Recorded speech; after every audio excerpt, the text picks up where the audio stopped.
Black Star Network is here.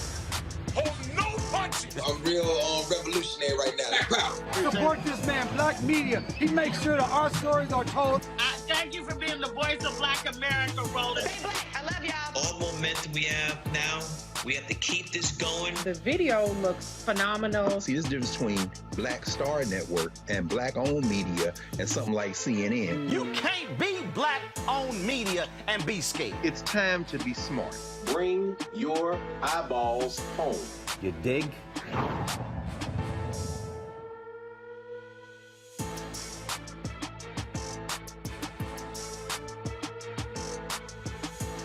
Today is Friday, January 21st, 2022, and coming up on Roland Martin Unfiltered on the Black Star Network.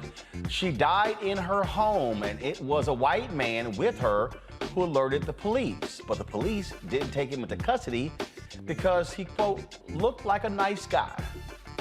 I'm talking about the death of Lauren Smith Fields in Bridgeport, Connecticut. The family has filed a notice. They want to sue the police department over the investigation. It's been more than a month since she died. The cause of death has yet to be determined. There's so much to unpack with this story. The Fields family attorney joins us to understand this bizarre case.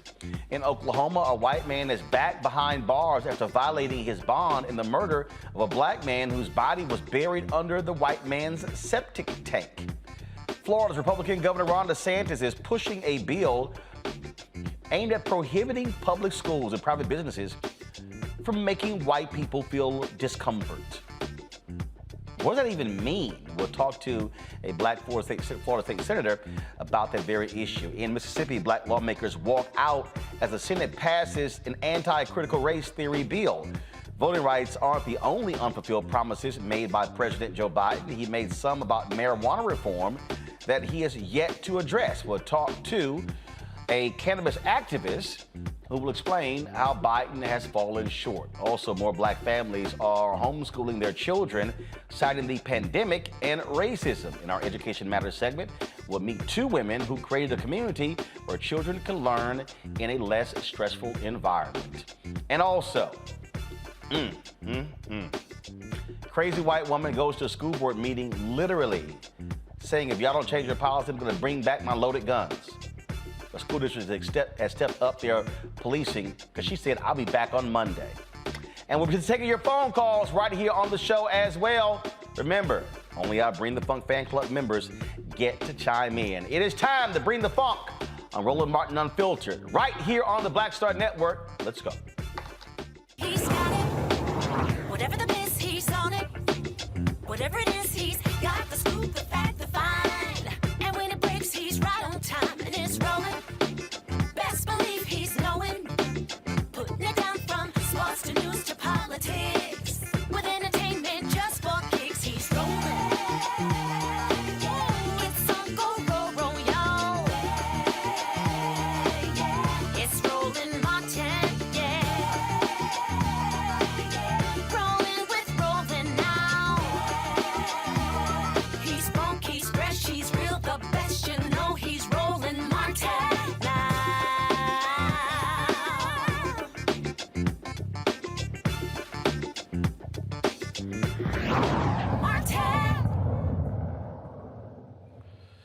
All right, folks, a family desperately seeks answers after a relative is found dead in her Connecticut apartment after meeting someone on a dating app. 23-year-old Lauren Smith Fields. This is her right here, folks. She was found inside her Bridgeport, Connecticut apartment last month. Officials say Matthew LaFontaine met her on the dating app, but it was the person who alerted the police to her death.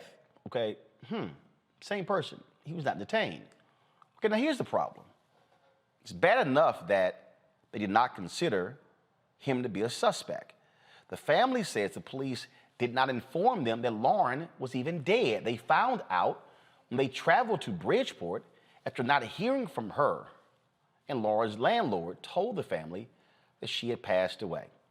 Today, the family filed a notice of intent to sue the Bridgeport Police Department over the handling of this case. Folks, this has befuddled many people. Folks have been asking lots of questions on social media, and also it hasn't gotten lots of attention. The family's attorney is Darnell Crossland. He joins us right now from Bridgeport. Glad to have you on the show.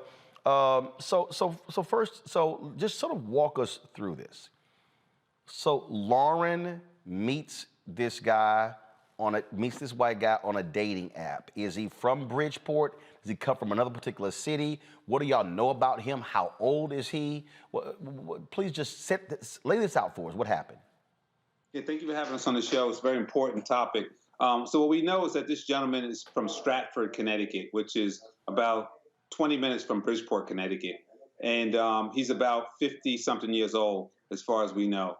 And Lauren is 23. He allegedly meets Lauren on a dating website called Bumble. And that's a statement that he gave to the police officers. But as we sit here today, the police officers have not requested from Bumble a copy of the transcripts, if you would, between the conversations between the two of them. They have not done any of that. Whoa. Hold up. I'm sorry. So you're telling me that the guy who calls cops, who is in the apartment, he's 50-something, she's 23. He says how they met. A month has passed, and they haven't even gotten records from the dating app company? That's exactly what I'm saying. So due diligence will tell you that they should at least have, by this time, reached out to Bumble and said, hey, can we have some records that show that Lauren was contacting this guy, or this guy was contacting her? They have not done that. The CEO of Bumble have reached out to us, and today, as I sit here today, they confirmed that the police department in Bridgeport has not even requested anything from them, and that they're willing to give whatever's requested. Okay, so he calls police.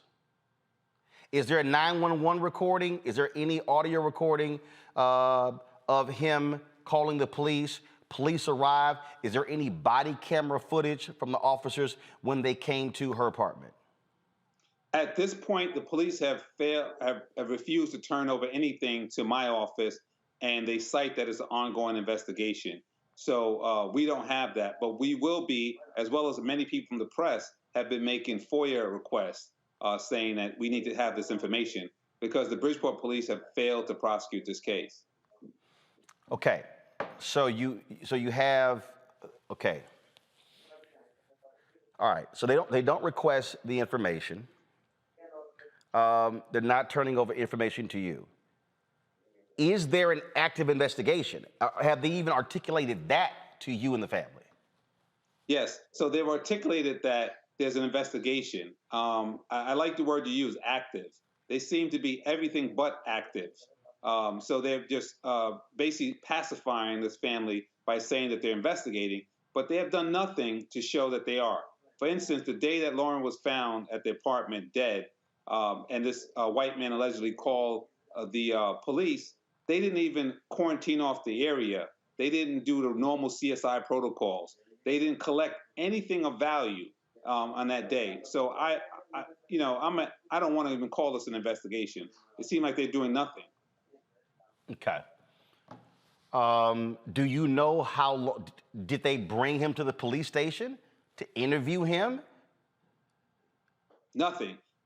So the wait. A 23-year-old, seemingly healthy woman dies in her apartment. The dude who admits they just met through an app is in the apartment. He calls the cops. They arrive. He alive. She dead. And they don't even bring him to the police station for questioning? That's what I'm saying. I've been a fan of yours. I've been watching your show for a long time, and if you have time to second seat me on this, you can be co-counsel here because those are the questions, and that is the sentiment. This guy has not even been called a person of interest, much less he's a suspect, and they have not even called him a person of interest. They just let him go. What? Okay. What is the mayor saying? What are city council members saying? What is the police chief saying? The police is the acting police chief, because the police chief is in federal prison doing a year sentence for some type of fraud related to his position, and so he's gone. And the acting police chief has said nothing. We've requested meetings with them. They have refused to meet with us. They brought us into the police department one time, and they put us in an interrogation room that was about 4 by 4, not a conference room. And it was myself, Miss Chantel, the mother, the two brothers, and the family advocate, squeezed into a small little room. And I've been in that room many times with clients of mine who've been accused of murder. It's the same interrogation room they put us in. So they've shown no respect at all for this family or this process. And Gabby Petito got way more of attention and way more of a process as a white woman than we've gotten at all. I'm gonna bring my panel here. I'm sure they have some questions, and so let me do that right now. First of all, Michael Imhotep, African History Network, he joins us. Certainly glad to have you, Kelly Bethea, communication strategist, Matt Manning, civil rights attorney. Matt, I'll start with you. You get to ask the first question from the panel. The question I have for you, brother, is what has the police department said in their explanation as to why they don't take somebody who's on the scene into custody? Did they take any kind of preliminary statements there at all? Yeah. There's an incident report that the gentleman gave, and I have a copy of that. And in that incident report, for instance, it says that the gentleman said that he did not have sex with her. He did not take his clothes off. They slept with their clothes on. Yet still, we find a condom with semen in the bathroom. We find lubricant. We find a pill that's used as a sedative on the kitchen counter. These are what they call physical evidence. This is physical evidence. So in my 17 years of practice, what you normally do is take that physical evidence and compare it with the statement that this gentleman made. And then you see if it matches. So if there's a used condom with semen in it, that's an unknown. You compare that with the DNA of a known, which will be the gentleman. Take his DNA and compare it with the unknown, which is the semen in the condom. They didn't do that. They didn't even collect it. So 2 weeks after. Wait, hold up. You just said we discovered a used condom. Y'all did, and not the cops? Exactly. Exactly. Wait a minute. Which says that. So, do you have? Okay, I'm sorry. I've covered many cases. Is there an evidence report? Have they even said what we collected? Nope. It was so bad. Wow. Tell them what to take. Okay, I don't think people watching. I don't think the people who are watching and listening really understand what we just heard. Mm-hmm. So now here's the problem. Because they did not collect the evidence, y'all did, you now have a chain of custody issue. There you go. There you go. There you go. And I keep saying, it's like in the OJ case when Van Natta rode around with the vial of blood from Rockingham for days and weeks. Johnny Cochran raised that same issue. Why was he riding around with the blood? It should have been taken directly to the laboratory. Same thing here. They collected nothing, and when they finally collected it on December 29th, when we made them collect it, on January 5th, I called a forensic laboratory in Meriden, Connecticut, which I've dealt with a lot of murder cases myself, and they said, they looked up the case number and said, the Bridgeport Police Department hasn't sent anything here. They said, is this the case about the young lady who died in Bridgeport? I said, yes. How did you know that? We saw it on the news. And they said, let's double check. They double checked. They said, nope, no submissions made by the Bridgeport Police Department. So where is the condom? Where is the lube? Where is the pill? It's like they just threw it out the window. Has the medical examiner given a preliminary report on her cause of death at this point? I know y'all are getting an independent autopsy, but I mean, presumably there would be an arrest warrant issued if there's anything corroborative of foul play that could have been related to this guy. Has the medical examiner said anything to that respect? As of today, the Washington Post called up to the lab and was told that they're still reviewing and they don't have anything else to add at this point. Wait a minute. An autopsy? Yes. A month later? Yeah. They said it'll be 60 more. They said it'll be 30 more days before they would be done with it. No, normal. Okay. Again, I've covered a lot of stuff. You typically can have it. You can have a preliminary autopsy report in 24, 48 hours, max 72 hours. Then what they typically say is they send the tissue samples off for toxicology reports, and that comes in later. Normally, you have a preliminary ruling as to the cause of death. Yes. Kelly, your question. I mean, I'm just shaking my head along with everybody here because I really have no words for just the lack of protocol, lack of respect, lack of just competence from this police department. I have 1.5 questions rather. Is there, regarding the suspect himself, is there any evidence of political connections, personal connections of the suspect with the police department in that jurisdiction? And secondly, the larger issue being, is there a history? I'm sure most, if not all jurisdictions, police jurisdictions have a history of racism and botched cases. But do you have an idea of just how pervasive the racism is in this jurisdiction? Is this a pattern, or is this something that is truly unheard of in Bridgeport? Good question. And I can tell you that I'm from the Bronx, New York, and I've been practicing here for 17 years. And from the moment I started practicing here and standing up and giving voice to the people, I've been told they're going to come after you. And just like Martin Luther King's letter from the Birmingham jail, I was working on a bunch of cases here, and the prosecutor's office locally came up with some charges against me. And now that same prosecutor is being investigated for fraud, and he's the prosecutor for the entire state. So that's the entire state of Connecticut. So his name is Richard Colangelo, and this guy's been just a really bad character for a very long time.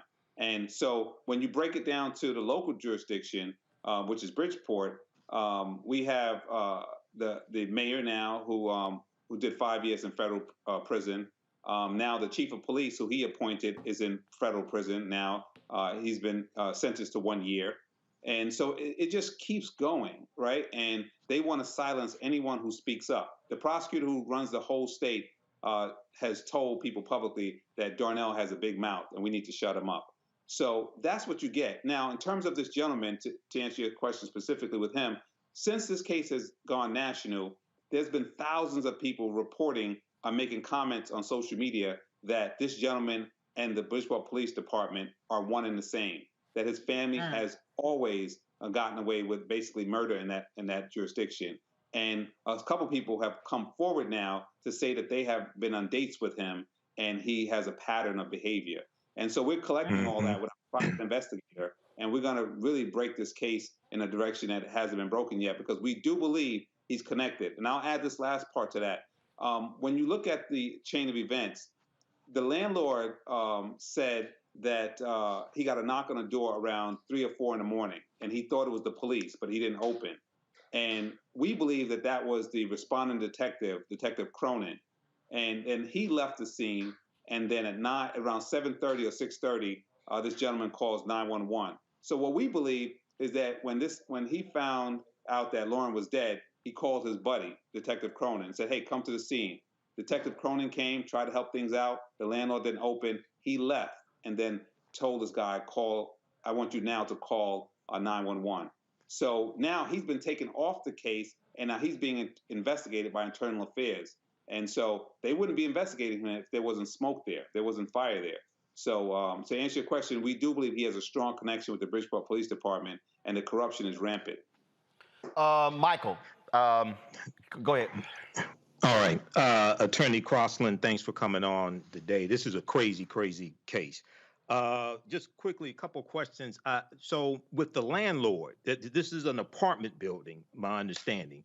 And oftentimes with apartment buildings, they have records on the tenants and their contact numbers for the tenants in case of emergency.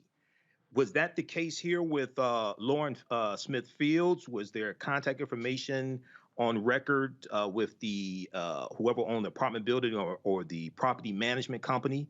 And then also, is there any talk about, I may have missed it, the state taking over this investigation, the state of Connecticut taking over this investigation? Well, those are great questions, and I'll start with the first part. The landlord's name is Hector, and he does have that information. We found out from internal affairs that Bridgeport has a protocol that said whenever there's a death, the next of kin must be notified within 24 hours in person, not by phone. If they can't be notified by phone, then in person, then they could be notified by phone. In this particular case, they just moved Lauren's body, sent her to the coroner, and the family didn't find out till almost 2 days later, after calling Lauren, and nobody responding. In terms of the state's attorney's office, as I stated, Richard Colangelo, who's the head prosecutor, is currently being investigated for fraud. And so the family doesn't feel that they can rely on that gentleman to bring any justice. So we're asking for DOJ or for an outside agency to come in.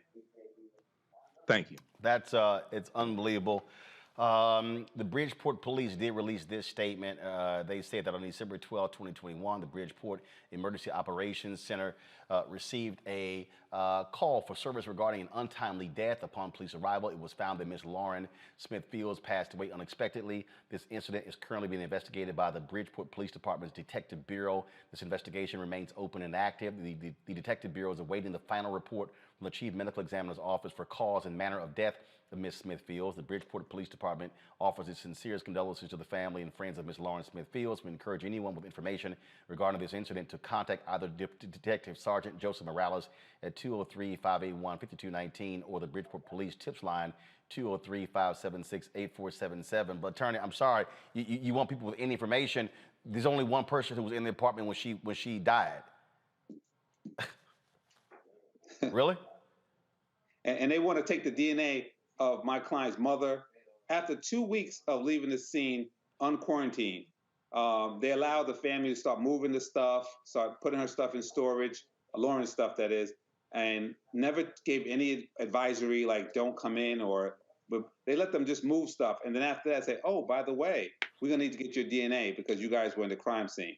And they said, well, you guys didn't tell us that we couldn't move this stuff. And so they're deliberately creating a situation, Roland, as you said, a chain of custody situation, a tampered space situation. They directly have created this. They've created this. And I just want to let you know, about 20 minutes before I got on your show, another family came in my office here, and their daughter was found dead in a gentleman's house the same exact day as Lauren, the same exact day. And they've gone to the Bridgeport Police Department seeking whether someone to investigate. Nothing's happened. They've been treated rudely, a black family as well, rudely and with total disregard. And like I said, they just left here, and they're seeking justice as well. So they're going to be at the march, which we're having a march for Lauren on Sunday, which is her birthday, and this family is going to be there as well. So as we see, it's not just isolated to Lauren's family, but other families as well who are not getting any justice. Unbelievable. Let us know if anyone anyone's going to be live streaming that. What we'll do is we'll carry it on our platforms in the Black Star Network, and so we can certainly coordinate it with our tech folks because we got to get answers to what the heck happened here. And again, for people who don't understand these cases, basically the actions of these police officers, they have just basically gutted any possibility of the district attorney being able to have any evidence tying him. If you ain't got evidence, guess what? You're screwed. You're screwed. This is unbelievable here. Darnell Cross, go ahead. If they could, if the family or your viewers could follow us at Twitter at Darnell Crossland. That's one S. I noticed your tagline had two S's on my name. So DARNELLCROSLAND. That's the Twitter handle. That's a Twitter handle and Instagram as well. And so we will live stream it. I will speak with your executive producer, Cool. Who has been very generous to us, and I'll give her the link to the live stream. Okay. All right. We surely appreciate it. Thanks a lot, and certainly give our regards to Lauren's family. Thank you so much. I appreciate it. Thanks a bunch. Let's go back to my panel on this. I mean, this is, Matt, this is the thing that we talk about this case, the case that we talked about of the brother who was shot and killed in Pennsylvania. 4 white guys there. They all got guns. The brother ends up dead. Cops interview the guys on the scene. Nobody comes down to the police station.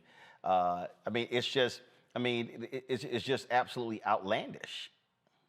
It's outlandish, and it really reeks of something going on, meaning something shady's happening, because basic police protocol would be if you have somebody on scene, you believe that they were especially sexually involved with the decedent. I mean, you talk to them right there, you take their phone, you start, that's really what we find a lot of evidence these days. I know, Roland, I was a prosecutor. I've prosecuted a lot of murder cases and defended a lot of murder cases, and almost invariably, everything is on the phone. So what I didn't get to ask Attorney Crossland is how the police have explained they didn't even take Mr. LaFontaine's phone into custody, because that's common fare these days. So it sounds like somebody there knew him, or somebody there gave some reason that they didn't think they needed to pick him up. But the problem now is the prosecutors are going to have basically no chance to really prosecute this case without it being so full of holes that a defense attorney is going to have a strong case at this point.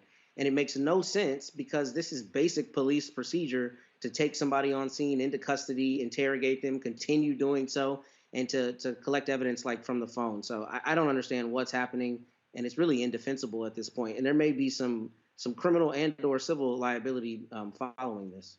And the thing here, Kelly, is simple. Prosecutors need evidence.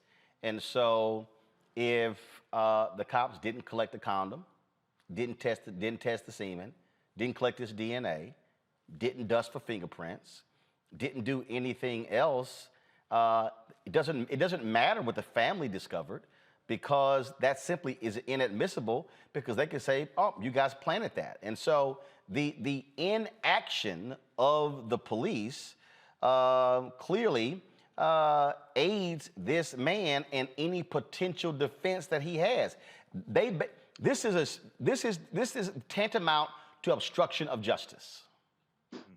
It absolutely is. But when you say the inaction of the police, it's also the action of the police in that they let the family into the apartment because they did not secure a crime scene at all. So it's as if they knew that it was a crime scene, but because the family's in there now, any evidence that could be found thereafter is going to be tampered with or just compromised altogether. And it's just infuriating to me that this is so convoluted and so just laden with conspiracy and cronyism, such that someone who clearly, at least from the court of public opinion, clearly did this.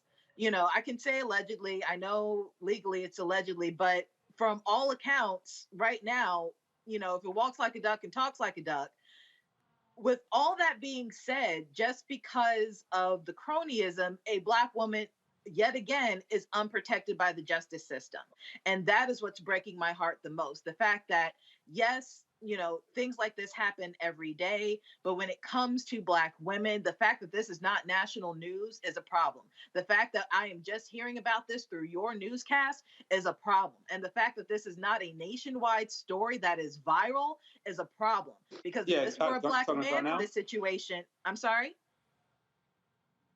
Kelly, keep going. Go ahead.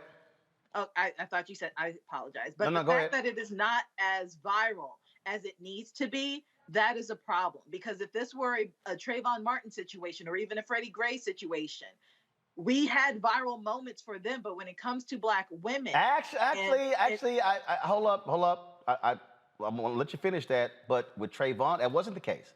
What happened in Trayvon was remember Trayvon. That what happened to an NBA All-Star game was a Sunday.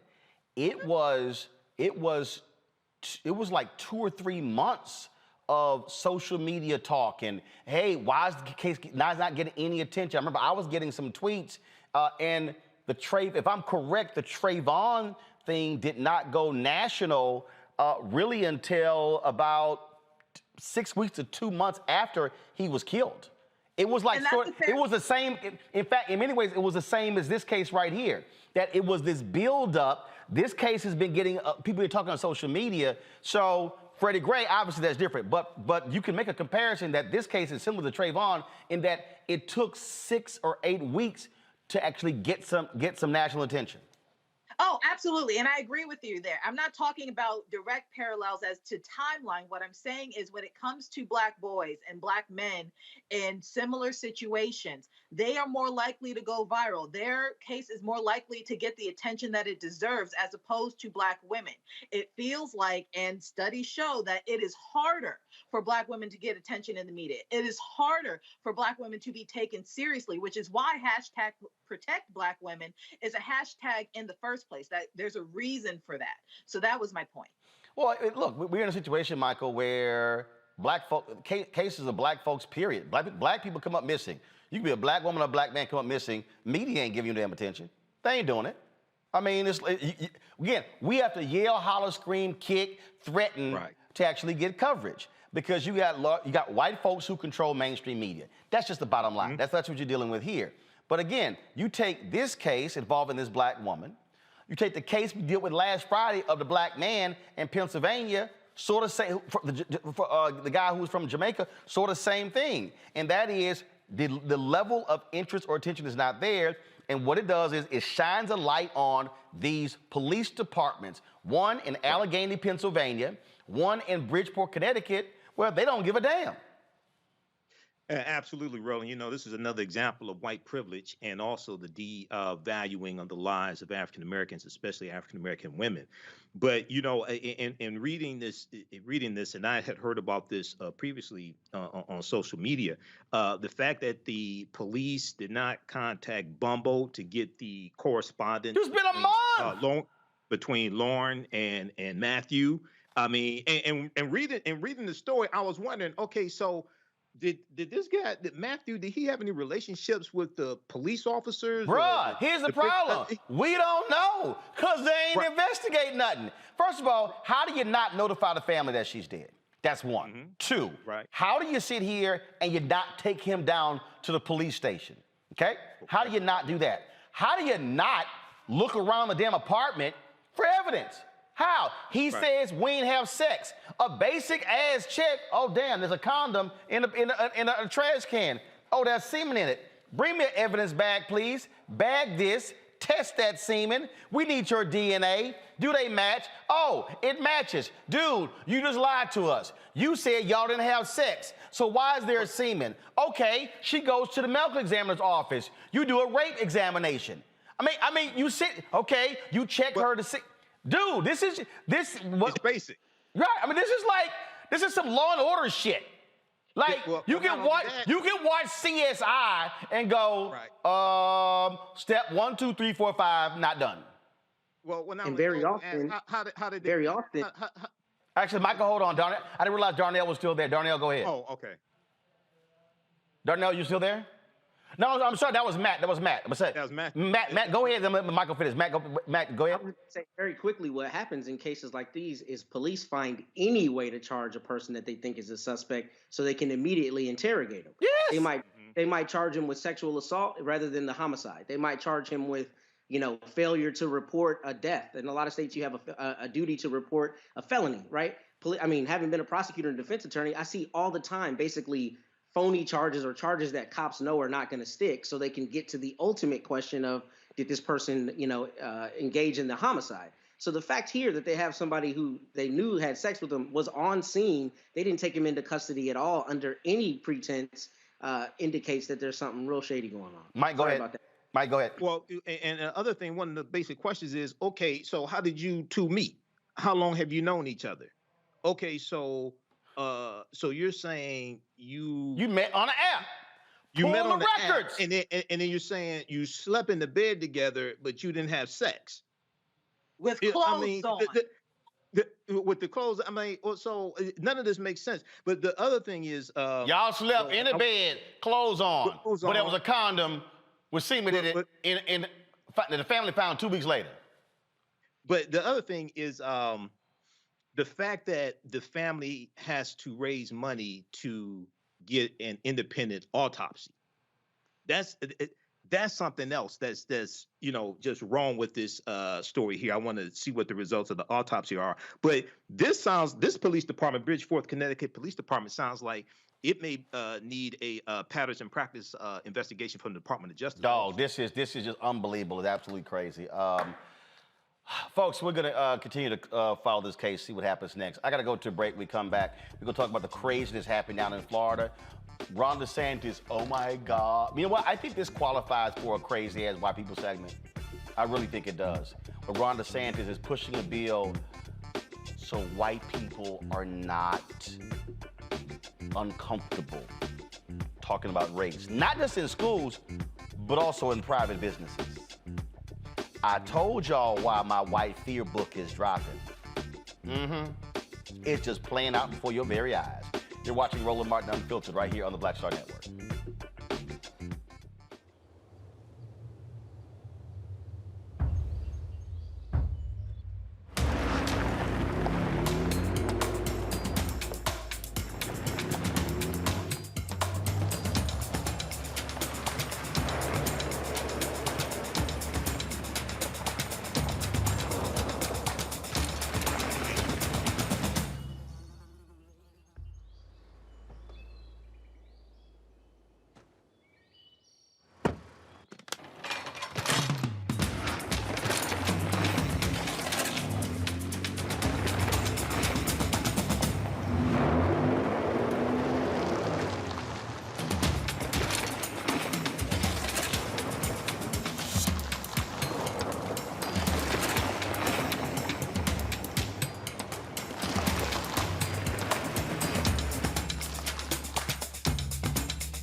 I'm Chrisette Michelle. Hi, I'm Chaley Rose, and you're watching Roland Martin Unfiltered. No charcoal grills are allowed. I'm white. I got you, bro. Illegally selling water without a permit On my property. Whoa! Hey! You don't live here. I'm uncomfortable. Yeah, I think this proposal by the idiot governor of Florida qualifies for the crazy as white people's segment. So here's what's happening. He is pushing a bill that is intended to shield whites from the discomfort of racist past. Like, what the hell does that even mean? Joining me right now is Florida State Representative Chevron Jones Jr. I don't understand what's going on here. Maybe he can tell us this here. So glad to have you here, Chevron. What the hell is this? I asked the same question in committee on Tuesday to see asking first, what does individual freedom mean, which I believe is just a guise for them to cover up for individuals who don't understand the process. But this is the part one of Governor DeSantis's Stop the Woke Act that he proposed earlier within the year, saying that he wanted to stop the teaching of critical race theory, which I have stopped saying and just said true American Black history, wanted to stop the teaching of that and the 1619 Project in our classrooms. But mind you, you and I both know, and everyone across this country know, that CRT is not taught in our classrooms and is not even taught in DEI trainings. But the governor, this is his national agenda that he's pushing across the country, that he's brought to the state of Florida. And by mind you, Roland, he has not and is not dealing with the more kitchen table issues that needs to be dealt with, like the rise in rent costs that we have in South Florida, the rage in hospitalizations that we have, but yet and still they have made CRT the issue of the year. Look, this is simple, which is why my book is dropping later this year, called White Fear. This is about pushing the racial buttons of white people to get these white people angry and upset So they vote. That's what Youngkin did here in Virginia. When he won the governor's mansion, he also ran against an awful Democratic opponent in Terry McAuliffe, who gave nobody a reason why the hell he deserved a second term as governor.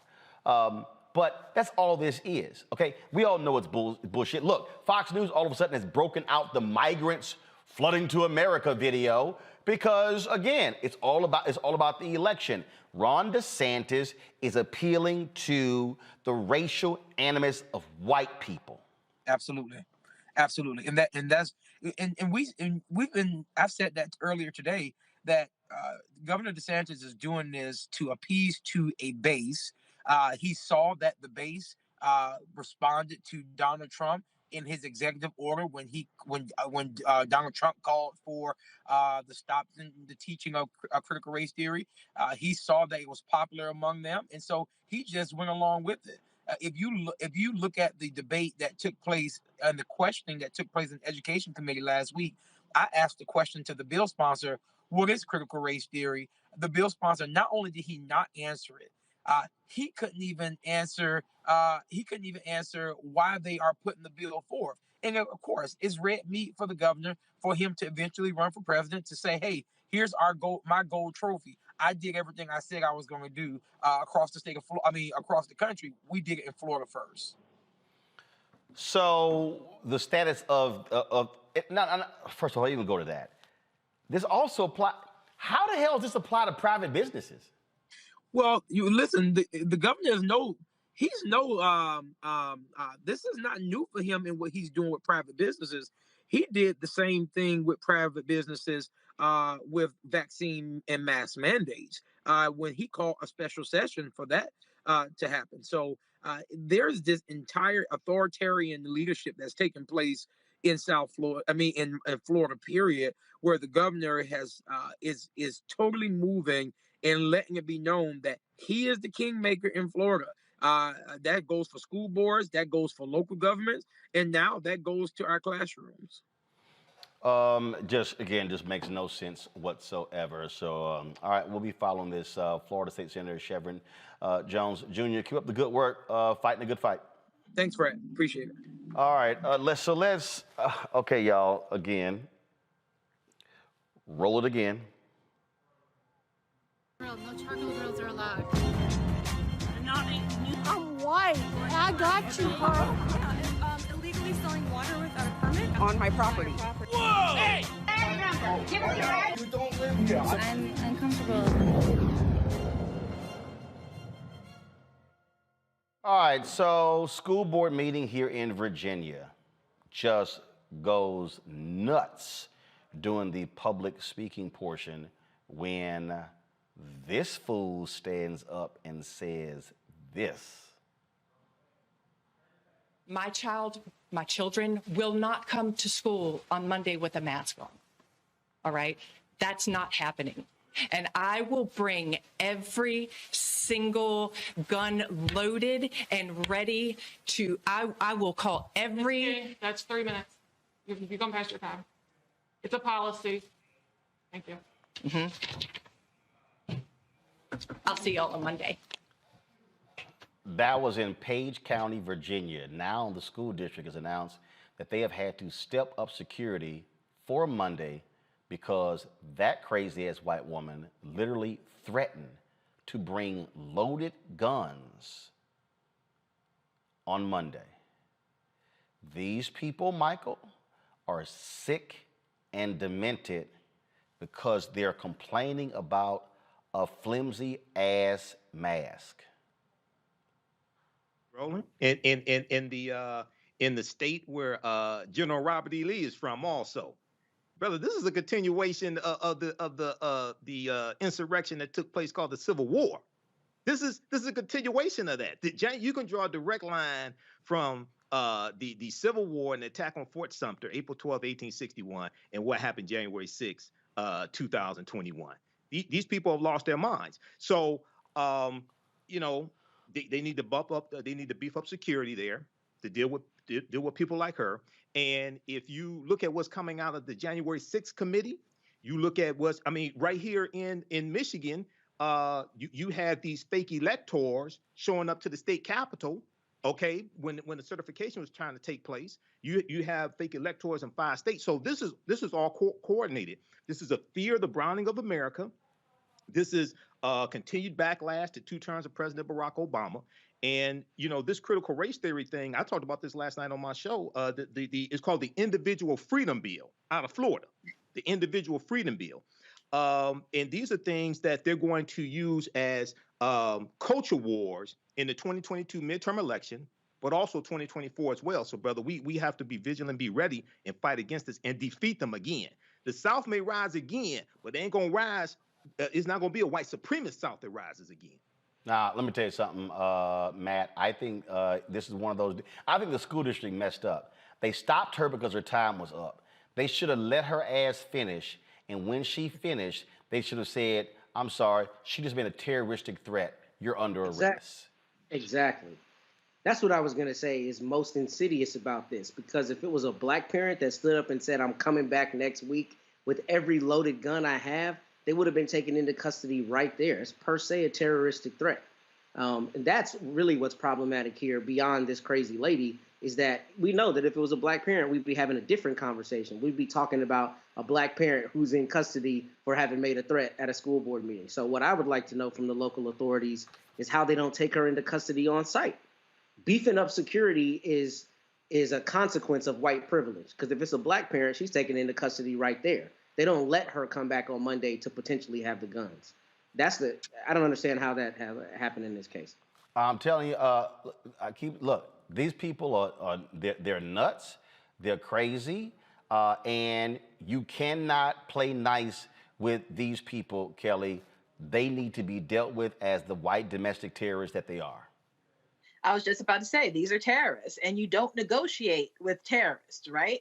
But for me, it is literally easier to do the right thing in this case. And it makes no sense to me how you can go through such extremes just to be stupid. Like it is baffling to me. It is harder to bring guns to the school to defend your right to not wear a piece of cloth across your face. It is harder for you to protest to a school board. It is harder for you not to get the vaccine. It's just harder. And when it comes to DeSantis down in Florida, I mean, again, with the stupidity, it's just, how do you make white people feel comfortable about something that they did? It's like, how do you assuage white guilt outside of getting rid of the grandparents who did it in the first place? Unless you're talking about some type of genocide or something. Like, I don't understand how it is the victim's responsibility for your guilt in this situation, especially when. And how do you measure it? How do you? So, like, what? Somebody says something and somebody goes, I'm uncomfortable. Right. Mm-hmm. I'm uncomfortable. So now, one white person goes, I'm uncomfortable. So it's kind of like, okay, well, the session's over. The discussion is over. Sorry, Kelly. You can't finish your presentation because Becky is uncomfortable. And when you think about all the times that Black people have been in uncomfortable situations because white people have said the most egregious, stupid, insidious thing to our faces in mass, in courtrooms, in classes, in meetings, in corporate, think of a time. It was probably yesterday for a lot of us. Or today. Who knows, depending on your work situation.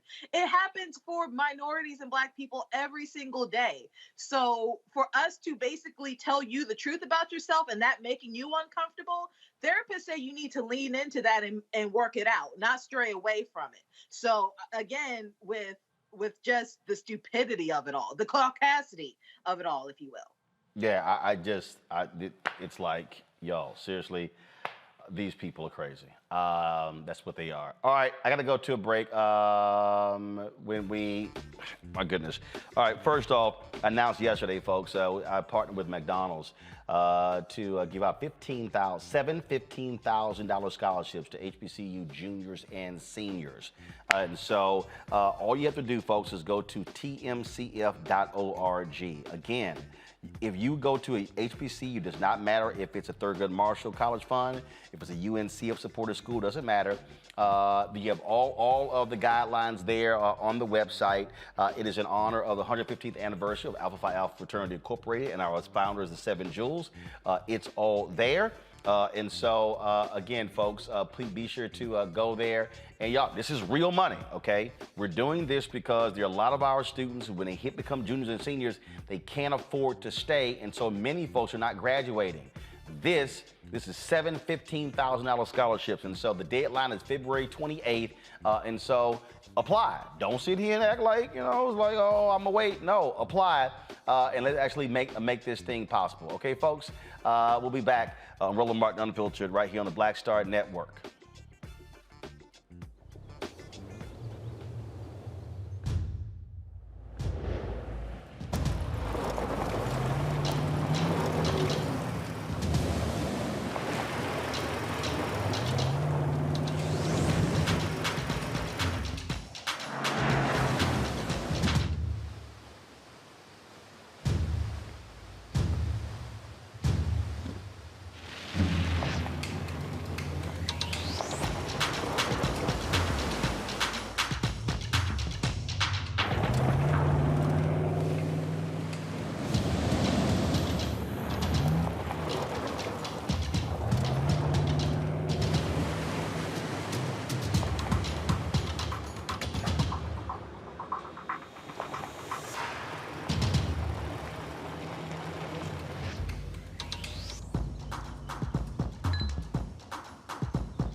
Just about hurting black folk. Right. We got to deal with it. It's injustice. It's wrong. I do feel like in this generation, we've got to do more around being intentional and resolving conflict. You and I haven't always agreed. Yeah. But we agree on the big piece. Yeah. Now, conflict is not about destruction. Conflict's going to happen.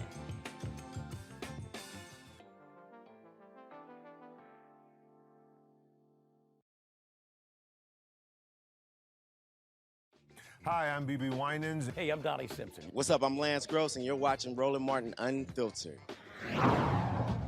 My name is Charlie Wilson. Hi, I'm Sally Richardson Whitfield. And I'm Dodger Whitfield. Hey, everybody, this is your man, Fred Hammond, and you're watching Roland Martin, my man, Unfiltered.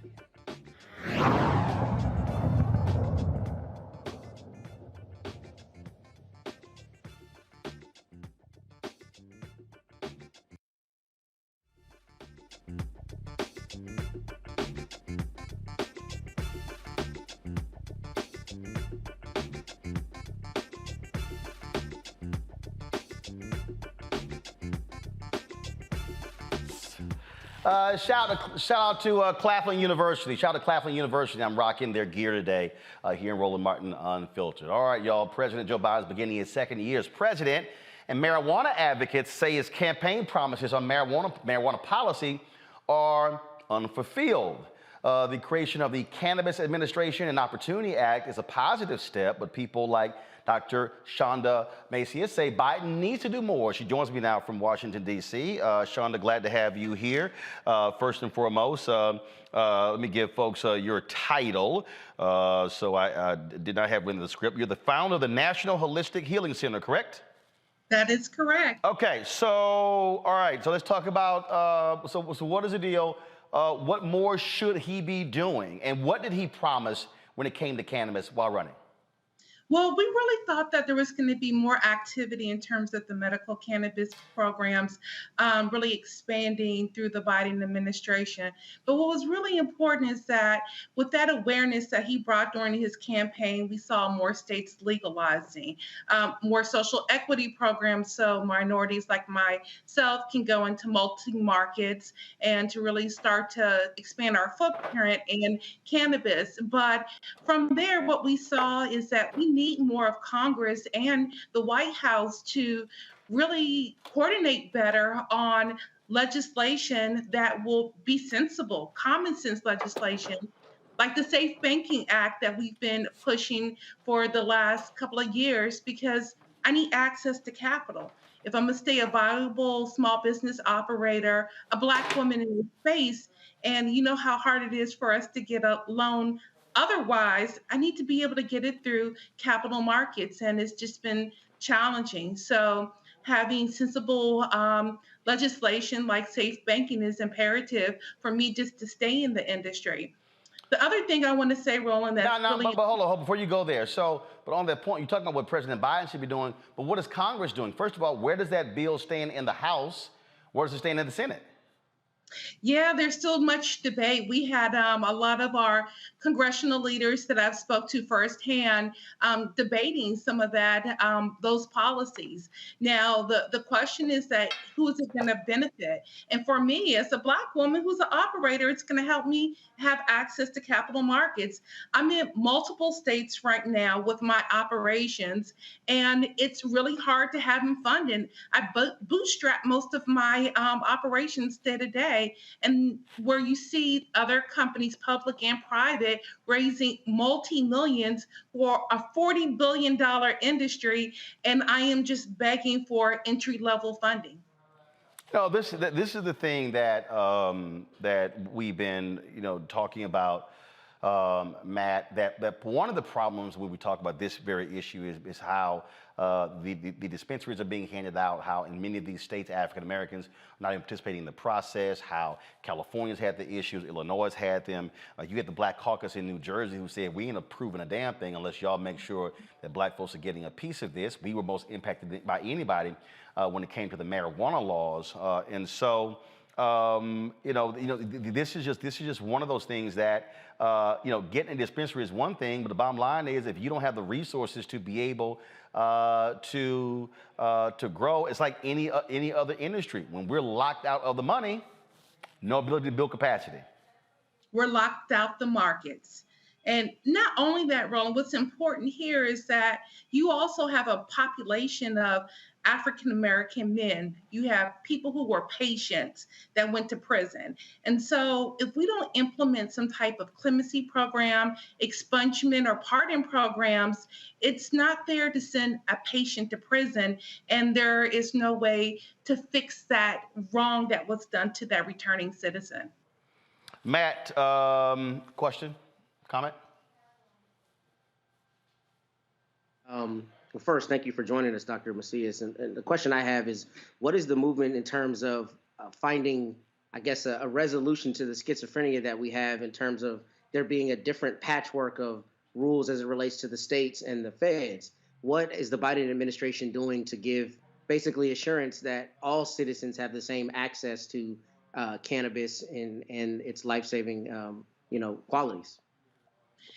So we haven't seen much movement on that side, and I think that is the topic of our discussion now. But what I can say is what we need and what we're really requesting, not only the Biden administration, but Congress to step forward and have just common sense policy around cannabis possession, treating cannabis as medicine, and really a healthcare need for hundreds of thousands of people.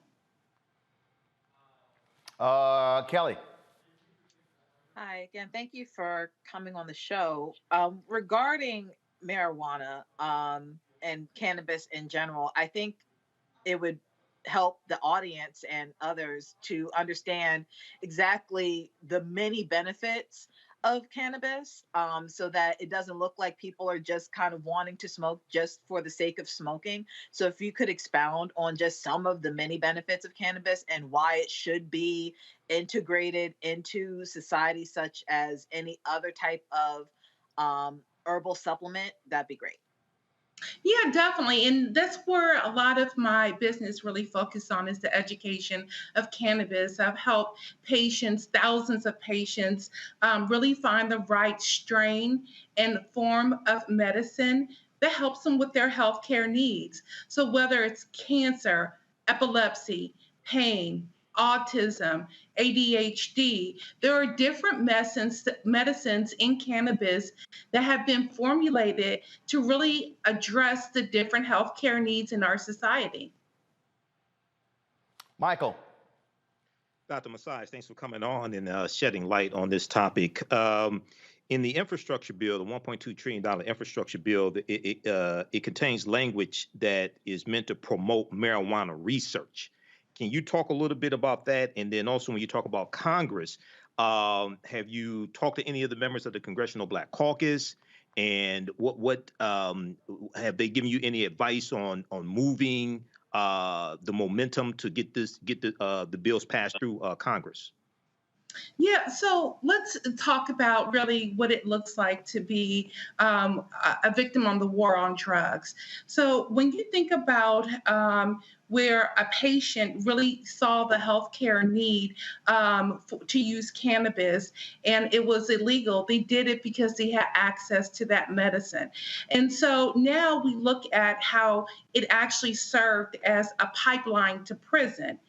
In that pipeline to prison, if you then block research and you can deny people the visibility of the healthcare benefits of cannabis and use it really to promote the P&L sheet of a private or a public prison system, you're making a lot of money. And when you start to systemically break down that pipeline and look at it and how it can impact our economy, whether it's law enforcement, the legal workforce, and you think about all the mandatory minimums put in place, probable cause, arrests actually starting from minors and building that prison system all the way up into incarceration and all the vendors that actually sustain the prison system, you'll understand why legalization or the denial of research has happened, because it's a big money business. The war on drugs really funded a 40 billion prison system and pipeline that I consider is slavery 2.0. We couldn't get free labor from us, so then let's just make money on us and our lives in a different way. And that's what's been happening. So yes, I've spoken to Cory Booker. Less than a month ago, Troy Carter out of Louisiana has been pivotal to this message and pushing this movement ahead. We have to do something for our community to prepare and make sure that our future generations are not impacted like our past. I'm fighting for healthcare, but I'm also fighting for my son's freedom. I don't want him to go to prison because he chooses cannabis as medicine. Michael. I just asked a question. Well, actually, we'll talk about this here, Mike. I want you to bring up what's happening in Michigan, because y'all having the same problem in Michigan when it comes to dispensaries. Yeah. Well, here in Detroit, where I live, we see with the dispensaries, we see them disproportionately going to white people, the dispensaries. So that's one of the issues here in Michigan. And I remember we had the bill a few years ago. It was probably about 2 or 3 years ago that passed. The state legislature signed a law, and it dealt with treating marijuana like alcohol. Okay, but it has to be. We've made these advancements on the state level, but at the federal level, as Dr. Messias is saying, it's really critical, because with the dispensaries, for instance, they can't open up bank accounts and deposit the money that they make from the dispensary into bank accounts because of federal regulations. All right. And then one of the other things that I think is really important for us to understand how to navigate through, as somebody that used to be involved in the job matching company and helped a lot of African Americans gain employment, and we had a lot of people who could not pass drug tests. How do we navigate as states pass laws for recreational marijuana, but at the same time, you still have restrictions on when it comes to employment, because a lot of jobs may still require you to be able to pass a drug test, okay? How do we navigate that as well? So we have different things coming together at the same time, and you have to have this change at the federal level as well, because if it's not changed at the federal level, it's going to cripple African-American owned businesses and dispensaries when they deal with federal regulations. Definitely. So if you think about the first part of your question, which is how it impacts Black businesses in the cannabis industry, there's only less than 4% of minority ownership in the cannabis business. And now, hold on. You said minority. What's the black number? That minority tells everybody. Well, that's the black number. Got it, 4% black. 4% black. Yeah, 'cause on this show, we specific. So when we hear minority, that's everybody. So we real specific on black. We're real specific on black, and there's less than 4%.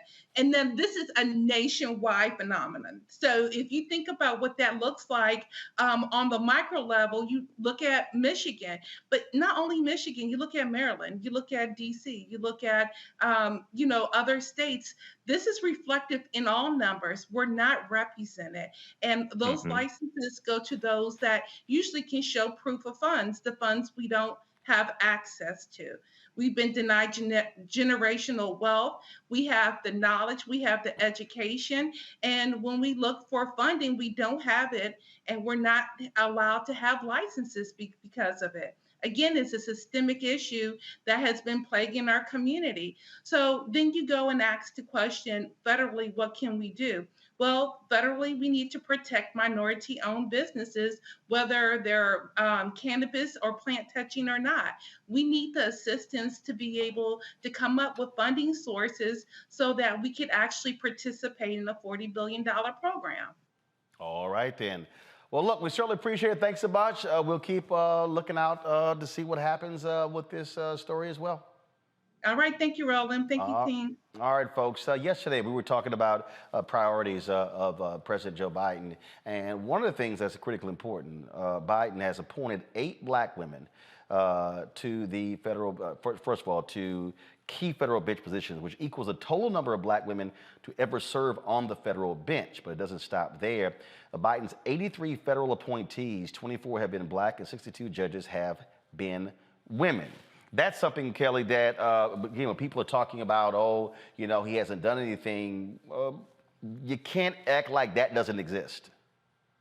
Not only can you not act like it doesn't exist, you can't act like it doesn't matter, because it absolutely does. Just because you are not directly affected by the justice system does not mean that it is not an important aspect to the American system as a whole. When you have diversity on the bench, that means you have diverse experience on the bench. And when everybody's not a white man, that means that those who aren't can understand the plight of those on either side of the bench, be it plaintiff or defendant, or prosecution or defense. And when you have that kind of perspective, you have a lot more cases that have a fairer outcome and a more equitable outcome, such that the justice system will actually work in our favor. So I applaud Biden for doing this, not taking anything away from him, and certainly not giving him anything more than he deserves. Like, there's definitely more work that needs to be done, but this is an excellent step in the right direction towards diversifying our justice system so that it works for everyone involved. And Matt, for the people who go, okay, man, this is no big deal. Well, guess what? Republicans sure understand how vital those federal nominations are, those federal appointees, and these are lifetime appointees. Right.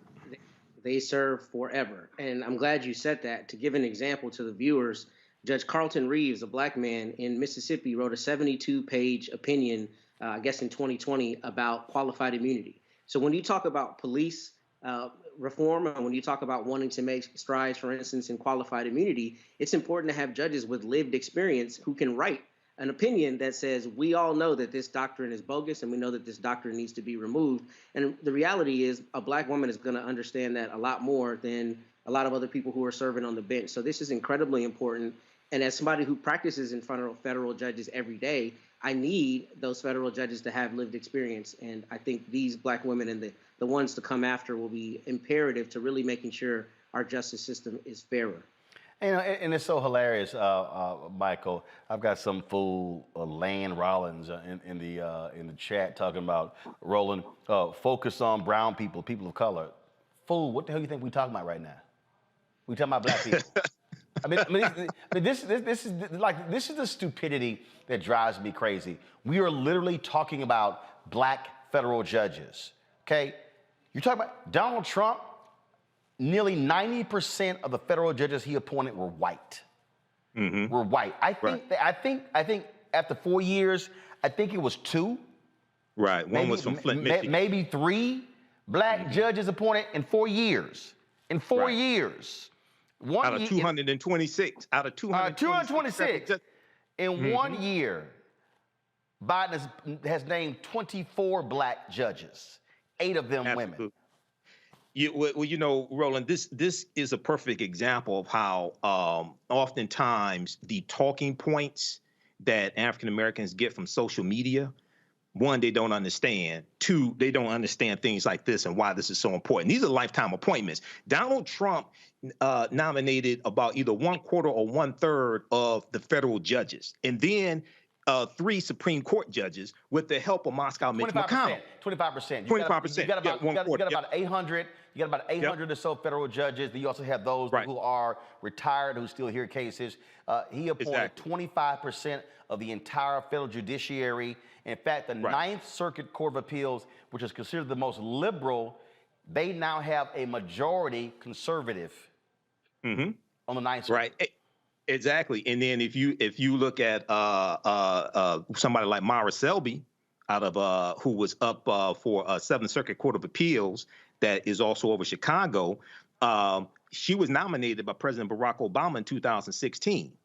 Her nomination was blocked by Mitch McConnell. They did not give her a hearing, okay, just like they did Merrick Garland.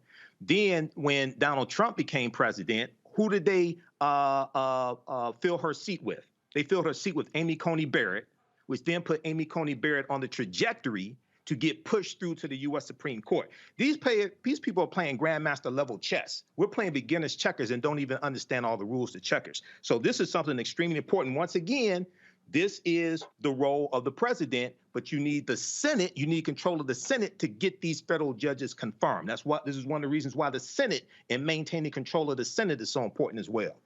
Yep, and so so for the people, and again, before I go to break, let me connect this dot right here, and Matt, I want you to speak to it. All y'all bitching and moaning about, man, this really ain't no big deal. Let me explain something to y'all. When the conservatives sued the Affordable Care Act, that went through the federal judiciary. A federal judge just struck down the Biden vaccine mandate for businesses. I grew up in Texas. Do you know what's burned in my head? The name William Wayne Justice. Why in the hell would I have burned into my brain the name of a white federal judge in Texas? Because he was the one who ruled how decrepit, degrading, and shameful the Texas prison system was, and he had oversight of the Texas prison system for more than 2 decades. I grew up watching news, and all I would hear, Judge William Wayne Justice, Judge William Wayne Justice, a federal judge. Reuben Hurricane Carter was convicted in a state court, yet it was a federal judge who chose to listen, who actually ignored the precedent and chose to listen to the new evidence and freed Reuben Hurricane Carter. I can go on and on about the importance, the role that federal judges play when it comes to class action lawsuits, when it comes to police brutality, when it comes to all kind of stuff. But for all these dumbasses out there hollering, oh man, these judges ain't really know that ain't really nothing that benefiting black people, you have got to be stuck on stupid and out of your mind. Well, go ahead, Matt. You said it, brother. I don't even need to say anything beyond this. Let me tell you the role of judges. I live in Texas, as you know, and I practice in the Fifth Circuit. If I try a case in the Fifth Circuit or file a case in the Fifth Circuit, what can happen to my client here is completely different than what will happen in the Ninth Circuit. Why is that? Because they're completely different judges. So when the president appoints judges, it's crucial because that can potentially level the playing field so that people all across America have a better access to justice. And they're going to serve forever. Your normal state judge is going to be subject to potentially being voted out of office or reappointed depending on the state that you live in. but the federal judges serve until they either choose to retire or until they pass away. So somebody being put on the bench has decades of consequences, which is why it's so important to make sure that, you know, the president is appointing good people with lived experience. Absolutely. All right, folks, I got to go to a break. We come back, our Black and Missing of the day, and we got some other stories to talk about. Plus, we'll be taking your phone calls. Hopefully, we have the issue sorted out in terms of our phone lines so we can take your phone calls. You're watching Roland Martin Unfiltered on the Black Star Network. Back in a moment.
What's up, y'all? I'm Will Packard. Hello, I'm Bishop T.D.J. What up, Lana Well, and you are watching Roland Martin Unfiltered.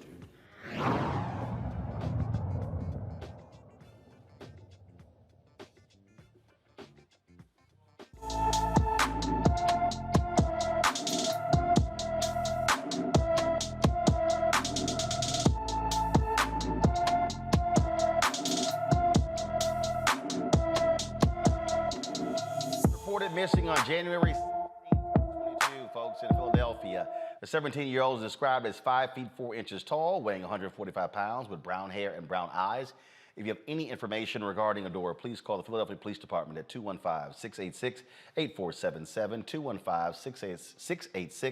215-686-8477. A jury has been selected in the federal trial of 3 former Minneapolis police officers involved in the murder of George Floyd.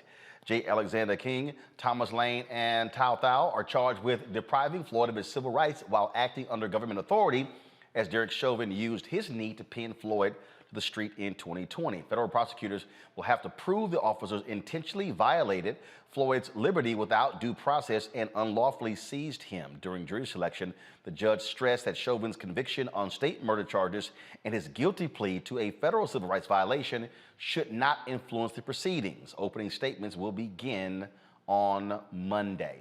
In Oklahoma, a judge revokes the bond of a white businessman accused of killing his black employee. Judge Susan Worthington revoked the bond of Daniel Triplett on Friday after prosecutors say he visited a bank drive-thru and a local Waffle House in violation of his bond conditions. Worthington allowed Triplett to be released on a $500,000 bond last month over the objection of prosecutors and the victim's family. Triplett is accused of murdering and burying Brent Mack under a septic tank in September. An attorney for the victim's family says he believes Triplett was granted bond because he is a prominent white businessman accused of killing a black man.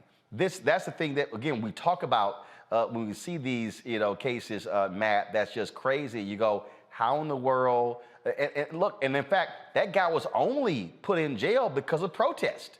He was out and about chilling. He was, and I'm glad to see that this judge didn't give any leeway on the bond restrictions. I mean, if you get bond on a major case like murder, you really got to step tight. And if you don't, I'm glad that they revoked his bond. Can you hear me? Yeah, we hear you guys. Y'all is going over the air. Y'all talking off air, please. Matt, keep going. I was just saying that I'm glad that the judge held him to task because he got bond in a major case, and if that bond was not followed, he should have that bond revoked. But I also want to commend the victim's attorney. That's the same attorney who is leading the Justice for Greenwood lawsuit, and they're doing some really wonderful work there. So Mr. Simmons and his team, I want to shout them out. You know, we just sit here and we go through this over and over and over again, Kelly, when we look at these cases here. And I just keep saying, you know, black people end up getting killed by all these white folks. And we got to, oh my God, we got to, frankly, it's amazing they holler, oh, you burn stuff down. Well, hell, you don't listen to us any other way. You don't get anybody's, like, you got to do something crazy to get these people's attention to get basic, simple justice, to get somebody arrested. And again, like you said, if you didn't have such an injustice in this system constantly, we wouldn't have to feel like we have to burn things down. We wouldn't have to feel like we need to riot every single time something like this happens. It should not be an anomaly, cases like George Floyd and Ahmaud Arbery. That should be the norm. But because we are so used to the injustice, because we are so used to being oppressed, we don't even have the wherewithal. We can't conceptualize a justice system that actually affirms us and makes sure that we are also protected. Michael. Yeah, Roland, you know, this is some more white privilege. I mean, Triplett was spotted going through the bank drive-through. I mean, apparently he didn't think he had to follow the stipulations of the $500,000 bond he had to post. So, and once again, I'm glad the judge revoked his bond, but this is an example of how judges matter as well. Judges matter also. So hopefully this is a heinous, he's accused of heinous crimes. He's innocent to proven guilty, but hopefully this brother who was killed and his family get justice.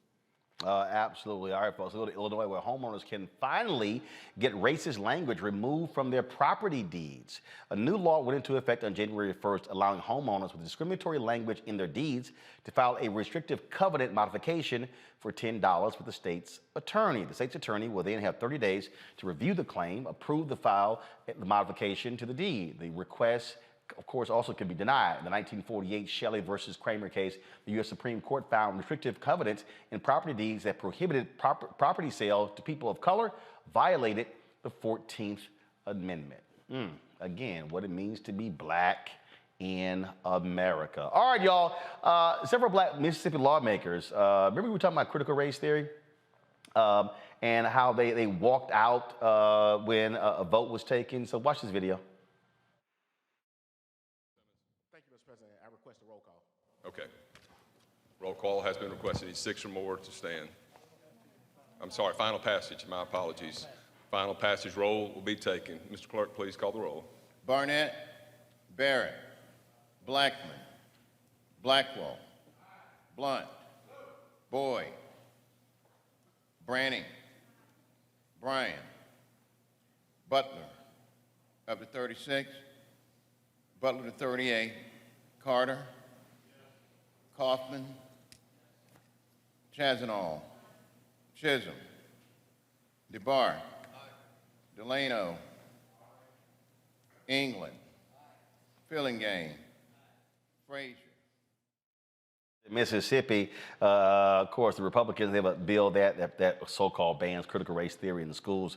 All 14 black Democratic state senators withheld their votes when they walked out. However, the bill still passed 32-2, with 2 white Democratic senators voting against the bill. Look, this is the thing that has to happen. Now, y'all, check this out. It gets better. Senator Michael McClendon introduced the bill because he wanted to ensure no child is taught they are superior or inferior to another.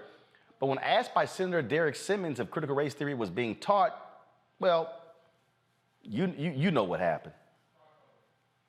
Do we teach science in our schools? Yes, sir. Should we teach science in our schools accurately? Absolutely. What about race and racism? Should we teach race and racism in our schools accurately? I believe we're doing that, and this bill is not changing the way anything about our past. Okay. All this bill says that no child shall be told that they're superior or inferior to another. That's all this bill does. Okay. So all the history in the state of Mississippi, all the way up to the changing of the state flag, all of that still can be taught in our schools with the passage of this bill? Yes, sir. And how we got to the point that we got to in 2020 when we changed the flag, we can also teach the true history about that in our schools. if this bill becomes law? That is my intent, yes, sir. Okay. All this bill does is no child is superior or inferior to another, and we should not teach that someone is. Okay. The horrific thing that happened to Mamie Teal's son, can we teach that in our schools with the passage of this bill? Absolutely. I watched the movie last night, as a matter of fact. Okay. And the fact of how civil rights workers came to this state from all over the country to help African Americans to enjoy the full rights of citizenship, we can still teach that in our schools if this bill becomes law. This bill says no child should be told that they are superior to any other, regardless of their sex or race or religion or ethnicity. It's very simple. And Senator, I will end like I started. Have you identified one teacher, one school district, anywhere in the state of Mississippi where this is happening? I have not personally, no, sir. Thank you, Senator. Thank you, Mr. President. I just get a kick out of these silly-ass bills. We just want to make sure that no child is taught that they are superior or inferior to another child. No, we know exactly what they're trying to do, Michael. They're trying to galvanize their base for 2022 because they're not pushing any bills that benefit these white people that keep putting them in office. If you look here at the article, now the bill is titled critical race theory, but the text of the bill does not mention critical race theory at all. If you ask any of those Republicans in Mississippi what critical race theory is, they can't tell you. Okay, and then it says the bill says that any sex, race, ethnicity, you cannot teach that any sex, race, or ethnicity is inherently superior or inferior, or that individuals should be adversely treated on the basis of their sex, race, or ethnicity. Now, what teacher is teaching that the child, a particular child is inferior, or a particular child is superior, something like this? This is a solution looking for a problem. This stuff doesn't exist. Okay, so so once again, this is going to be, see, these efforts are funded by dark money. Okay, these efforts are funded by right-wing think tanks, things like this, and they're using this as well as the voter suppression bills to galvanize their base to come out and win 2022 and 2024. We got to fight against this. I just get a big kick out of how these people play the game, Kelly. So you put critical race theory in the title, but you don't mention it in the bill. We know what the hell you're doing. Mm-hmm. And I don't know if this has been addressed on your show or anywhere really. I don't understand how these bills are still being upheld by law, because to me they are vague and overbroad, and that is a violation of your First Amendment rights. So you cannot have a bill such that is so vague and overbroad that it stifles your right to free speech. So how is this a constitutional bill? How is it being upheld? And you can't even enact upon it. You can't enforce something like this. So I don't even understand why this bill is in existence. But aside from that, the fact that they're saying, quote, any sex, race, ethnicity is inherently inferior or superior, that you cannot teach that, but that's been taught for years across the Bible Belt and nationwide by way of how these textbooks are set up in the first place regarding whiteness and white supremacy. If you look in history books right now, or I shouldn't say right now because I haven't been in school, but when I was growing up, we had history books that depicted Egyptians as white, like lily white. And the slaves or the enslaved in these books were depicted as the darkest of skin.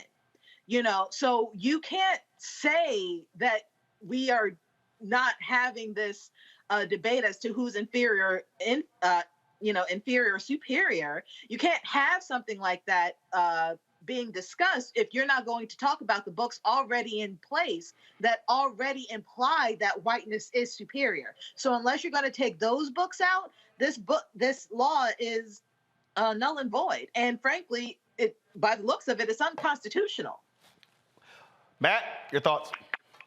See, I don't like going after Michael and Kelly because they answer the question so fully. I don't have too much to add beyond hit dogs holler, and critical race theory has become a dog whistle for everybody who's trying to run for president or otherwise some other office in the next cycle. That's all it comes down to. I'll say I don't even know that they care that the bill is actually passed. What they want to be able to do is put those who are feeling some kind of way, particularly white people, obviously, put them at ease by saying, I see you, I feel you, and I'm going to make it such that people can't make you feel bad about the actual history of our country. So that's what it is. It's a dog whistle. Most of them don't even understand what critical race theory is. And frankly, I don't know how much they care. They just want to galvanize the support, as Michael said, very early. Absolutely. All right, folks, I got to go to break. We come back. We're going to talk about our Education Matters segment. Homeschooling is an option for an increasing number of African Americans. Plus, taking your phone calls. No topic. Whatever you want to talk about, we're here to take your phone calls. That is next, right here. Roland Martin Unfiltered on the Black Star Network.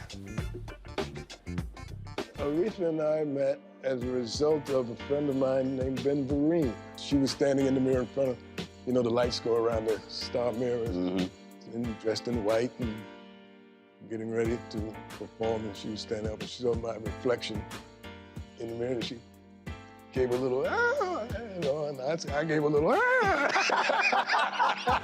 They mutual admiration. Oh, yeah, for sure, for sure. She expressed at that time that she wanted to, she had moved to California and she wanted to take lessons in acting. She wanted to do some acting. And I was, like I said, I teach. Right. I've been teaching for 12 years,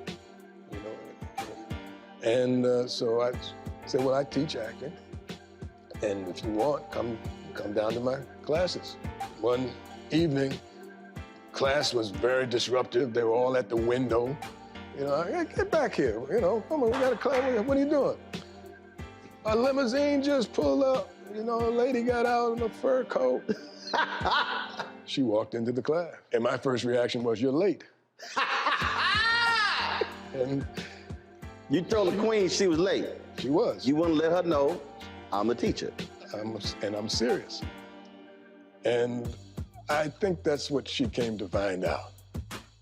Was I serious? And I was. And so we became serious. Serious enough when you got married. That's as serious as it gets.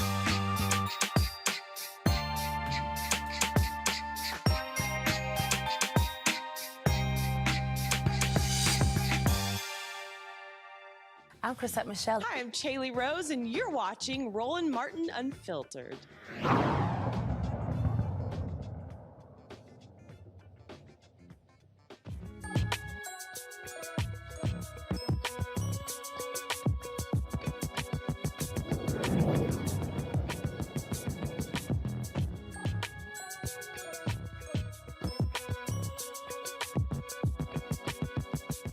All right, folks. A growing number of black families have started teaching their kids at home. The COVID pandemic and the growing concern of racism in schools are a couple of reasons for the dramatic increase. The Census Bureau's Household Pulse survey found in April of 2020, 3% of black households homeschool their children. By October 2020, it was up to 16%. Those numbers may not be completely accurate, the Bureau noted, because a lot of children were learning at home in 2020 due to COVID. So part way through the survey period, the homeschooling question was expanded to clarify that homeschoolers did not include children enrolled in public or private school. Even so, the numbers signal a significant increase. Jennifer Duckworth and Yolanda Chandler, co-founders of Black Homeschoolers of Birmingham, join me right now. How y'all doing? So, Hey, doing well. How are you? Doing great. So why did y'all, first of all, when did you start make the decision to homeschool your children? Why did you start this organization? Okay, well, thank you for having us. Well, I started homeschooling. I have two sets of kids. The first set, we started homeschooling when Black homeschoolers were really an anomaly. So back in 2005, we did that all the way until my kids were seniors in high school, juniors and almost a senior in high school. And then I had another set of children, and we've been homeschooling for about 4 years now. Yes, and we started homeschooling when my son was going into kindergarten. He's in 5th grade now. And we have 3 kids. One is in 3rd grade, and my youngest is in kindergarten. And we started because we just wanted the opportunity to build a solid foundation for them that we could trust. Now, obviously, a lot is required to homeschool. That means one of the parents is not working. That means, and so for folks out there who are single, how does that work? Does it have to be the parent? Could someone actually, let's say, have, if they have the resources, hire a tutor to homeschool their child? How do the rules work? Well, it actually depends on, homeschool is governed by each individual state. There is no federal mandate for homeschooling. So it's actually each parent, if you're interested in homeschooling, what we advise them to do is check the laws within their state. Here in Alabama, really homeschooling is about an individual choice for family members. So even though we may outsource certain subjects, it's really difficult when you're talking about sending your child to someone else to homeschool, because really the importance of the homeschool, we always say family first, school second. So the whole idea of homeschooling is not to get traditional education in the sense as if you're sending your kid off to be taught by someone else, but the parent has lots of involvement with the child and is able to pick up on that child's strengths and weaknesses and really ignite what their passions are. So if a single person or someone who wants to homeschool, we would really suggest that they first look at the laws within their state and then reach out from there. Questions from the panel. Let's see, I'll start with Matt. So I don't want Matt to follow Kelly and Michael. So go ahead. Thank you, Roland. I appreciate that. Thank you, sisters, for joining us. The quick question I had is, are there federal or state monies that you've seen in Alabama or otherwise that Black families can utilize to subsidize the cost of homeschooling? So books or resources, are there monies out there if I'm interested in doing this that will help me defray the cost I might have to teach my children at home? Well, there's no, as I said before, because there's no federal mandate for homeschooling, it's really an individual choice. So when a family chooses to homeschool, they're really opting out of all of those free resources and the things that you would generally get if you were in a public school setting. The great thing about the pandemic, if we could say that there was anything great about the pandemic, because of course, you know, it was very stressful and traumatic for all of us. But one of the things that came out of homeschooling for homeschooling families was that because the entire country was homeschooling at a certain point, in a sense. So there were a lot of things that families who traditionally homeschooled before the pandemic, we had to pay for. But we were able to take advantage of all the things that were free. But one of the things that I would advise anyone who's interested in homeschooling is, don't jump into thinking that you have to spend hundreds or even thousands of dollars to homeschool. If you have a library card, if you have access to a computer, if you have access to members within your community who are willing to talk to your kids, those are great starters. So it doesn't really cost a whole lot to homeschool if that's what you decide to do. Homeschooling, of course, is big business, but just like anything else, you don't have to put the horse before the cart. You can homeschool with the minimal amount of money spent. You can get your friendly with your local librarians, as we have. We spend a lot of time in our local libraries. There's lots of free resources that you can get in that way.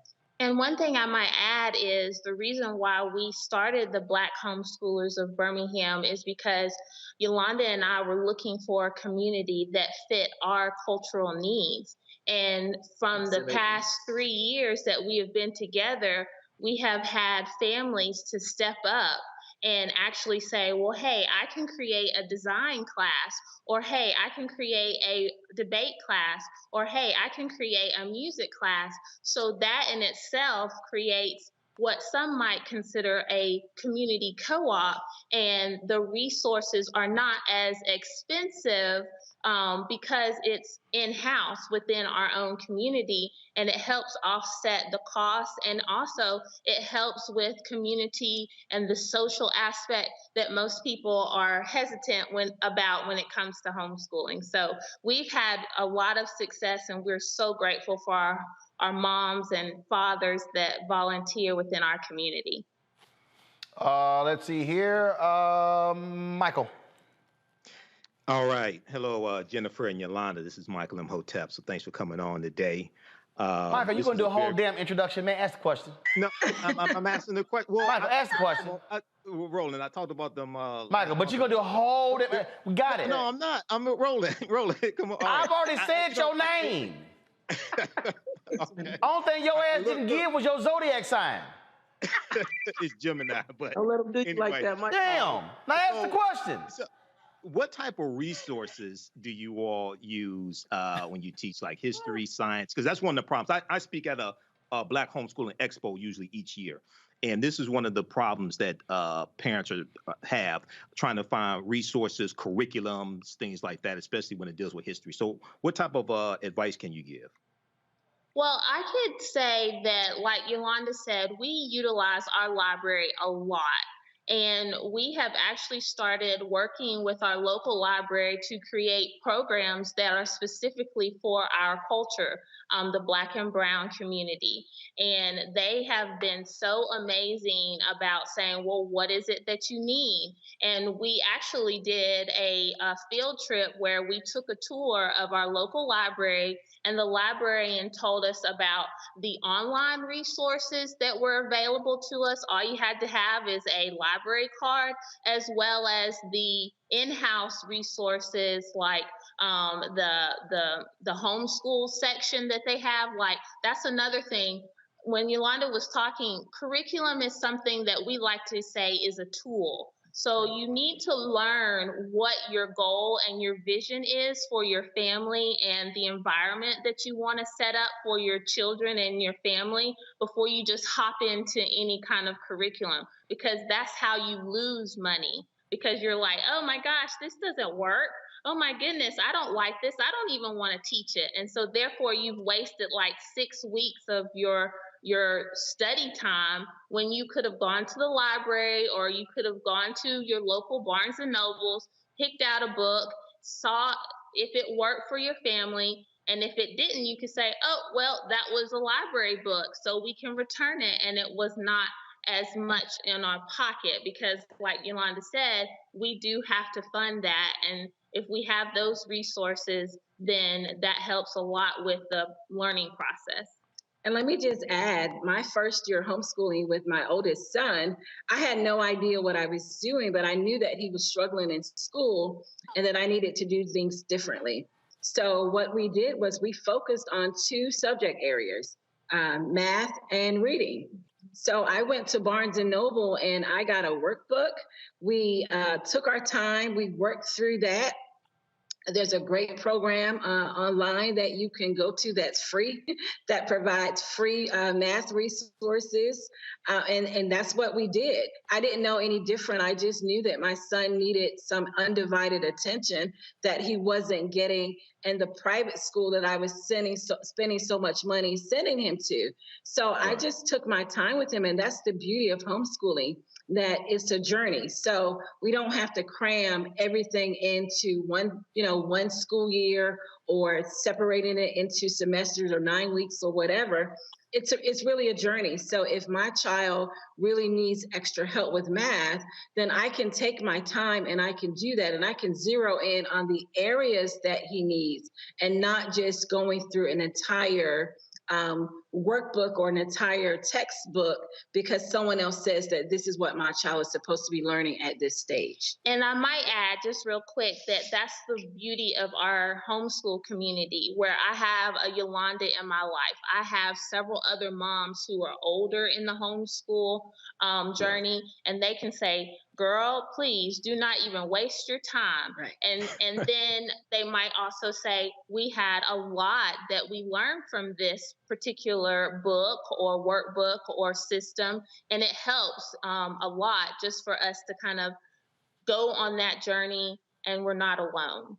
Kelly, All no right, thanks. zodiac signs.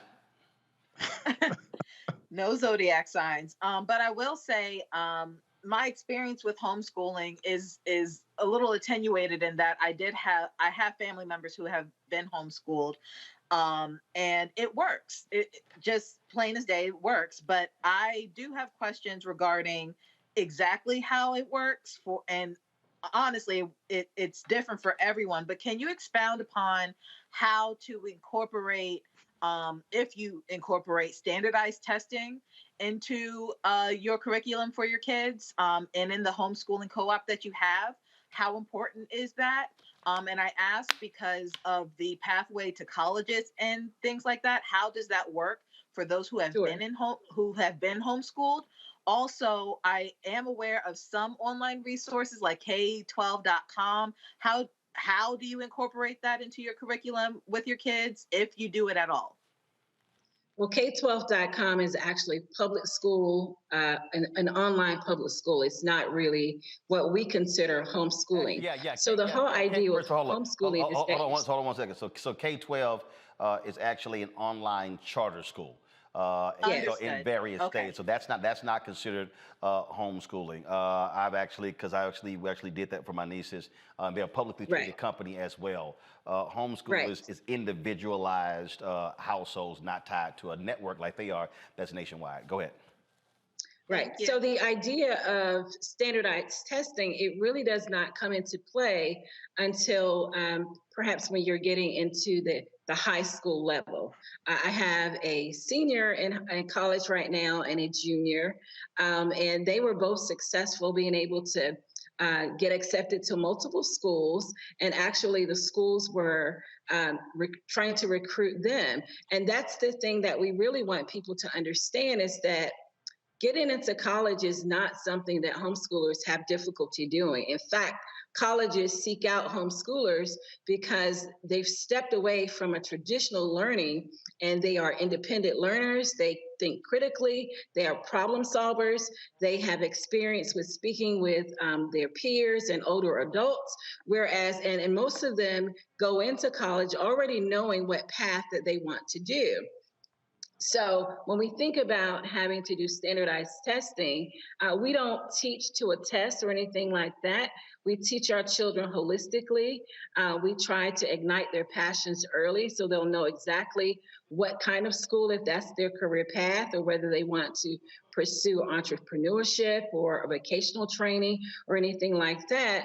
But a lot of times, as I said before, the colleges are really looking for homeschoolers because homeschoolers generally outperform their public school counterparts. So in my personal experience, my daughter and my son had no problem with taking the ACT or the SAT or doing a writing sample. In fact, my daughter was admitted without test scores for the school that she's attending in Birmingham. She's at one of the top liberal arts colleges here in Birmingham. She was admitted without test scores. We did a portfolio of all the things that she had done throughout her high school experience. We did some writing samples, and they were very excited to have her on campus. And I might also add, like, one of the programs that we have in our community is the Neighbor Foundation's Kids Debate Club. And that's from ages 2nd grade all the way up to high school. And every month we have a debate. And it's fun stuff like cookies versus cupcakes, or we just recently did kettle corn versus popcorn. But what we have seen from that program is it allows the students to practice their persuasive writing. It allows the students to also talk with people from the community, because the judges are actually upstanding people from the community, like judges and CEOs of different corporations coming in to judge their debate. And then the students have an opportunity to try to persuade them. Well, we've taken students that are completely shy to being profound speakers, public speakers, and that's part of the homeschooling curriculum and the way that we teach, because we see that there's something that our child is interested in, and we go off of that and we help them to develop those dreams and goals that they may have in a way that's fitting to their needs. All right, folks. I appreciate it. Jennifer, Yolanda, thank you so very much. Co-founders of the Black Homeschoolers of Birmingham. Thanks a lot. Thank you. All right, folks, now it's time to go to the phone lines. Remember what I said, those of you who are members of our Bring the Funk fan club, you can call in, share your thoughts, any of the subjects we talked about today. You can certainly weigh in. Let's go to Tina Banks from Ohio. Hey, Tina. Hi, this is Tina Bain from Ohio. Thank you for having me. I watch your show all the time. I pay the bill like it's a water bill. Thank you. I appreciate it. What's on your mind? I wanted to tell you that we're going to have a great big voting activity this summer in Hamilton County to try to get Tim Ryan. And we have the congressional district. I'm in congressional district 1. And it might be where we can flip that seat from Steve Shabbat to Greg Lansman. He's going to be running in that district, hopefully when we get the redistricting back from the Supreme Court. So I was wanting to see if you wanted to come and see. We want to try to make a world record. Well, first of all, send us an email. We'll take a look at the dates. I text Tim Ryan all the time. I certainly have been watching the Ohio Senate race. I talked to Alicia Reese a lot as well. So certainly shoot me an email and we'll see what happens. All right. Well, I appreciate that. Thank you. I love the show. All right. Thank you so very much. I appreciate that. All right. Let's go to Alton Williams. Alton Williams, you are on Roland Martin Unfiltered on the Black Star Network. What's on your mind? Hey, what's going on, brother? Can you hear me okay? Yes, sir. We hear you just fine.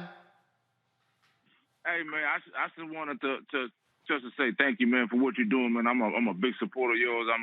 I've been following your story. I've been following you since I've been in this DMV area. I'm over here in Virginia, Smith Mountain Lake, and I'm part of your Bring the Funk fan club every month. Like the lady said, like it's a water bill. You know what I'm saying? I just wanna thank you for what you're doing. Keep up the good work, man. I'm a supporter, and I'm just behind you 100%, man. I'm just behind our people 100%. All right. And that's all I really wanted to say, man. Well, man, we appreciate your support. We thank all the folks who give to the Bring the Funk fan club. And so y'all made all of this possible. And so we certainly appreciate it. Thanks a bunch. And be sure to call back again, sir. Alton. Thanks a lot. Let's go. Brian Lang. Yep. Brian, how you doing? What's your question? What's your comment? Hello, can you hear me? Yes, sir. You're on. Hey, Roland, you know I love the show. You know I've been a supporter ever since you first started, so I'm very happy to have this opportunity just to ask for one request.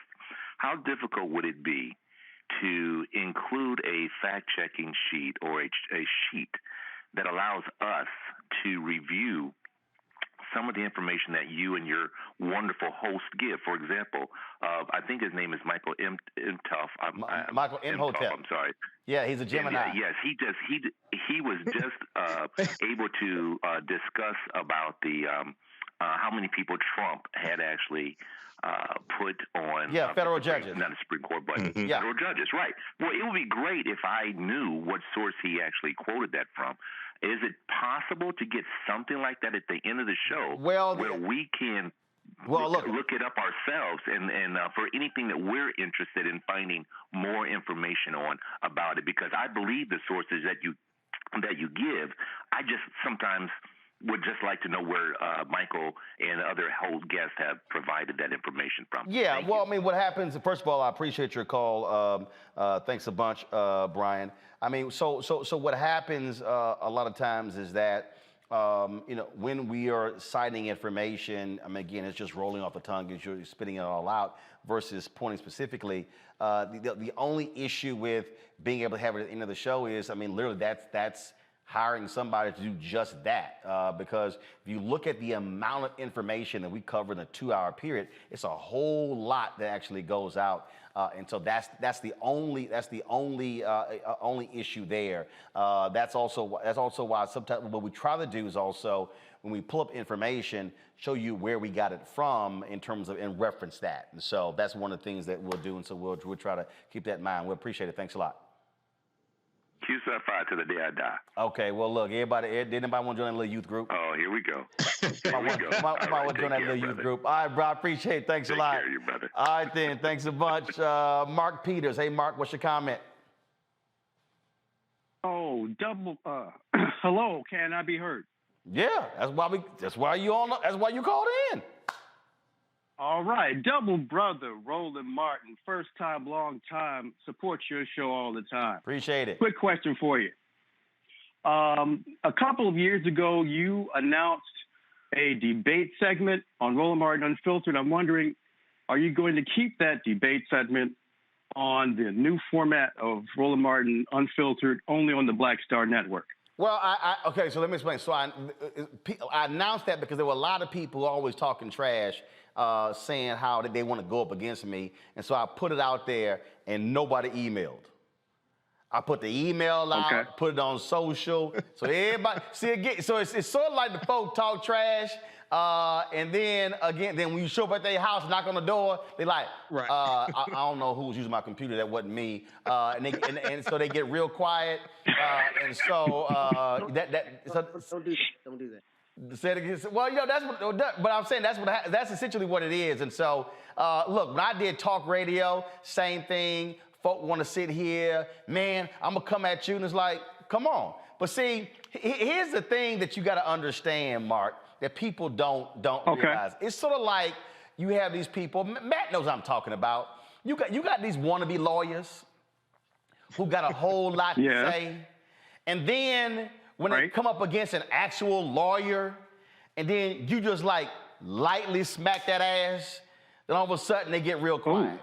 It's always like the dude in the gym who talks trash to the bruh who's a former NBA player, and they're like, "Oh man, you were a scrub. You were." Because again, the guy who is the best dude at the gym, he can't even touch the dudes who sat on the end of the bench in the NBA. That was a story I read a few months ago. That was it was a white guy. He played. I forgot his name, and I think he averaged like 3 or 4 points his career. And he was like, dudes challenge us all the time. He said, and so I'll play these guys, and it's always 15-2, 15-3. He said, because what they don't understand is there's another gear that kicks in with players. It's a competitive thing. So what happens with me, folk want to debate. This happened when I'm like, I may be at an event or something, and folk want to debate, and they roll up on you. Yes. And you talk to them, but then they want to get serious. And then all of a sudden, I'm just letting you know, and Matt, Michael, y'all let me know if y'all do this here. All of a sudden, when people cross that line, then that other gear kicks in, and then you start drilling that ass. Then it's like, yo, man, don't be treat me like you doing your show. I'm like, no, your ass wanted to debate. Now I'm about to show you what it's like. So I tell people, when you roll up on the pro, understand you a hack. Okay? You might be a good debater with your family, but you bring your ass in here with some grown professionals, you're gonna get treated like a grown professional, and that beat down is gonna be rough. And they can't handle it, so that's why none of them responded. So I am more than willing to debate the folks, but again, these are the amateurs who are out there, and if they want to sit here and come into the professional arena, as I say, hashtag bring your ass. Well, as you know, alphas are wont to disagree. Okay, well that's fine. So all right, what's the subject? You clearly want to debate. What's on your mind? Oh, me? Do I want to debate? Right. No. I mean, I was just asking about the segment. Oh, okay, all right. I was just checking. Understanding. Yeah, I was just checking. I'm just waiting for somebody to respond to the email. So if they respond, I'll have them on. I'll let you know. All right. Okay. All right, bro. I appreciate it, Mark. Thanks a lot. Okay. Peace. All right. That happens all the time, Matt. Cats want to sit here and like, oh, you want to come? Okay, come on, bring your ass. Come on, let's go.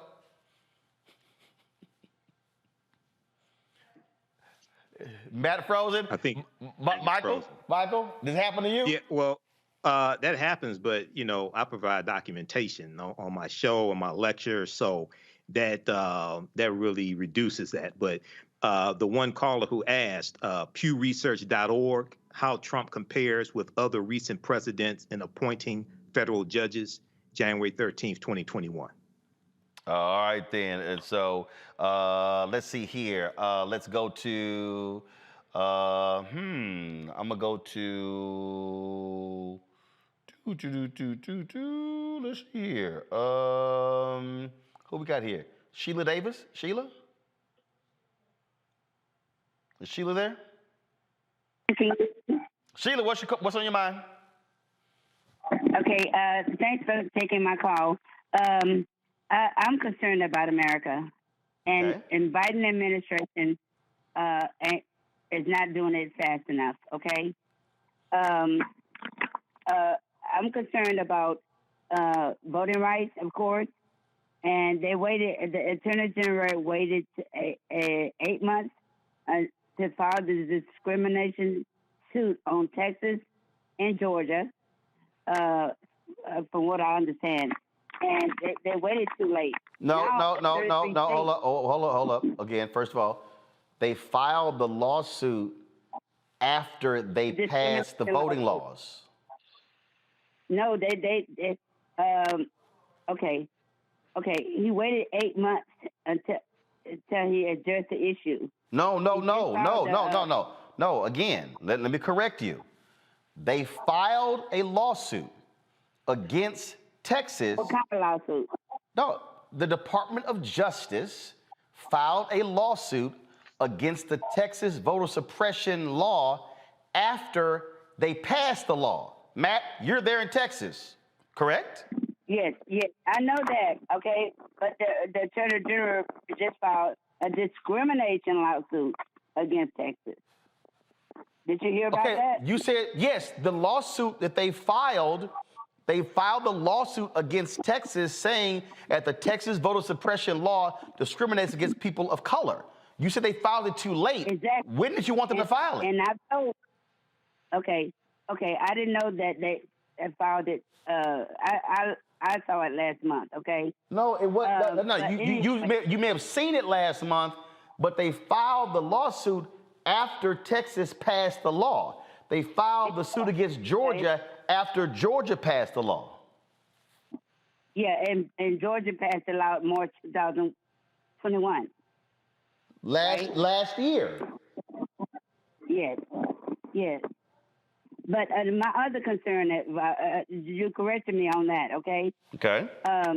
But I told Martin Luther King III they should file a lawsuit against every state, a discrimination lawsuit against 33 states that adopted that law, the voter suppression, okay?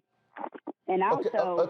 you can't just... So Matt, explain to her that you just can't just file a lawsuit just because. There has to be grounds. Go ahead. It has to be grounds. Yeah, I have...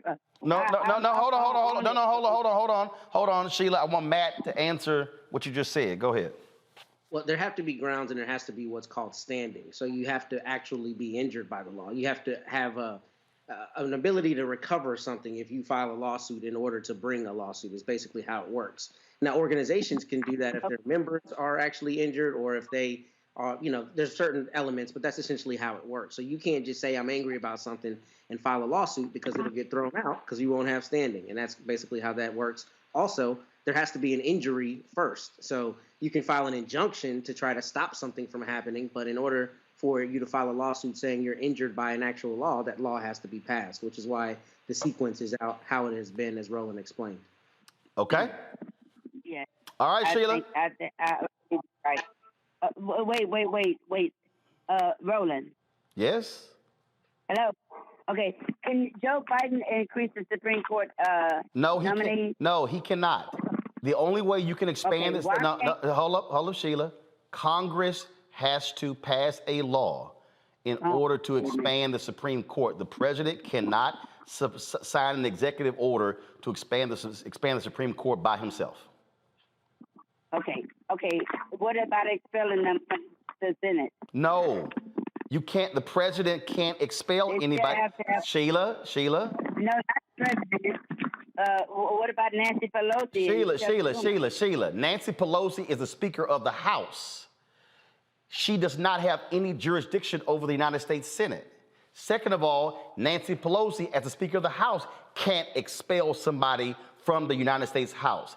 That has to be voted on by the entire House of Representatives. Okay, that's what my solution was.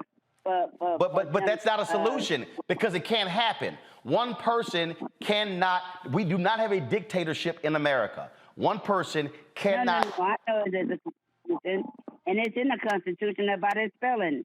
But No, Sheila. In the Constitution, it spells out how somebody can be expelled. It has to be a vote of the House or a vote of the Senate. That's how it has to happen. Okay? Sheila, okay. I appreciate it. Thanks a lot for calling. Let's go to let's go to Wanda. Wanda, you're on Roland Unfiltered. Wanda.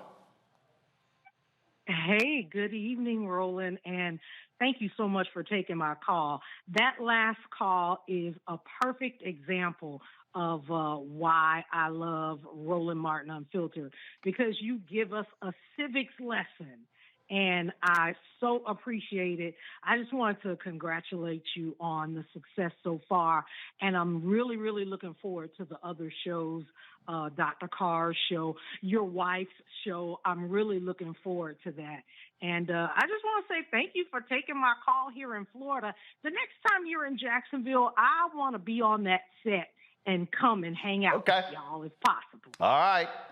We'll try. I look forward to getting down to Jacksonville to cover the Demings-Rubio race this year.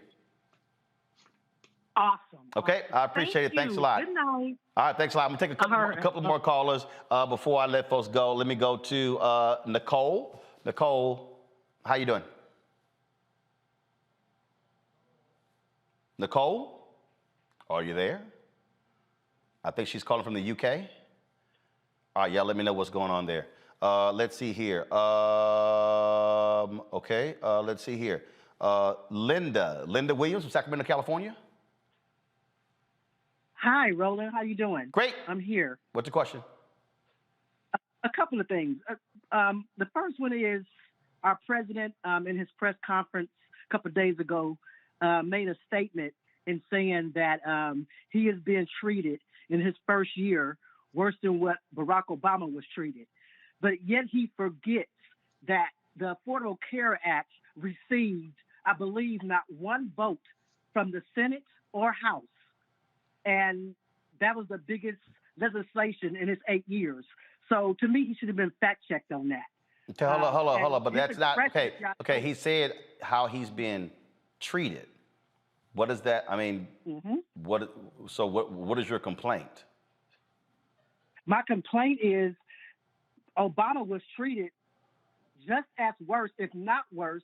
But, he should have been fact-checked, because if y'all seen his expression, he had an expression like, no, I'm getting treated worse. Okay, so but here's the question. How do you fact check a feeling? I agree. You can't fact check. Check a feeling. But it's. So that's just his his perspective. So you can't fact check that. That's just what he thinks. Okay. I mean, Donald Trump said, I'm being treated worse than any president in the history except Lincoln, and Lincoln was killed. Oh, please. I don't know what's my breath talking about him. Number two, really quick, Roland. Go. Yeah, I agree. Go. No, you said number two. I have a real problem. Yeah, I have a real problem with a lot of our athletes and entertainers who want to come on board a month before every election and ask presidents, Congress people, what are they doing for Black America, blah, blah, blah, blah, blah. But where was they at up until 2 days ago vote? You heard from some, but none of them. The consciousness of them just befuddles me. So I'm just so disappointed in them when it comes to the voting rights. You know, they don't come along, like I said, until then. So I have a problem with that, and I wish that that a lot of them would say more before a month before an election. Actually, I don't. I want a lot of them. I want a lot of them to say less. I tell you. No, I do. Because Michael, we know there's a whole bunch of folk who are entertainers and athletes who have no idea what the hell they talking about. So I don't want them talking. Michael, go ahead. Well, you can just look at some of their comments about coronavirus and vaccines, and you can tell a lot of them don't know what they're talking about. You'll have some athletes and entertainers who mean well, and they want to help, but they really need to be educated on policies and politics and things like this and laws. They really need to be educated. You have others who are just grifters and are just in it for themselves. But I'm not looking to athletes and entertainers. I'm not looking to athletes and entertainers to educate us on politics. Right. Okay, I think that's one of the mistakes that we make. Right. We shouldn't look to athletes and entertainers to educate us on politics. We need to look at lawyers, activists, politicians, historians, policy planners, urban planners, political scientists, things like this. I'm not looking to athletes and entertainers to educate us on politics. Because I'll tell you, Matt, to that particular point that Michael just made there, when I'm watching CNN, MSNBC, I always see them booking black entertainers and activists talking. I'll never see them talking to white entertainers and activists asking them policy questions on white America. Of course not. Of course not. And to Michael's point, I mean, we shouldn't look to them for that, but I do think we should leverage those platforms. It's a matter of requiring them to be better educated if they're going to speak out. But I don't think we can undermine the fact that they have much larger platforms than a lot of those activists and lawyers and other people. So it's a matter of marrying good information and solid information with the platform, and that's how you move the ball forward. Absolutely. Linda, thanks for your phone call. I appreciate it. Thanks a lot. Roland, can I say something? Real quick, you got 10 seconds. Oops, sorry about that, Linda. I gave you, Linda, you on for 4.5 minutes. You got to get it in. You got to get it in when you get it in. Real quick, Greg Allison. Greg, what's your comment? Thank you, Roland. Yes, sir, Roland. Thank you for having me on. Your Dr. Peter Hotez has revised his vaccine. His vaccine he made for. I'm sorry, sir. I'm all caught up here. He put together a SARS vaccine back in the day, and I just was wondering if you knew about it. Yeah, as a matter of fact, when he was on the show, he told us Texas Children's Hospital, where he works there in Houston, they actually created a COVID vaccine, and they actually are sharing the information, sharing the vaccine with people all across the world, unlike Moderna, correct, unlike them. So yeah, when he was on the show, he told us about that. Oh, I must have missed it. I'm on your YouTube chat as Collection Stick. Well, okay. Thank you, sir. And I appreciate it, bro. I appreciate it. Thank you so very much. All right. That is it. It's a Friday. Matt and Michael, thanks for sticking around a little bit longer for us, taking the phone calls. We're a little longer than some of the other segments, but definitely want to get the phone calls in. I appreciate it, gentlemen. Thanks for being on the show. Kelly, thanks a bunch as well. And so thank all the callers. I couldn't get to everybody. And so what we'll do is next week we may just, do news in the first hour. And then, of course, do phone calls for the last hour of the show.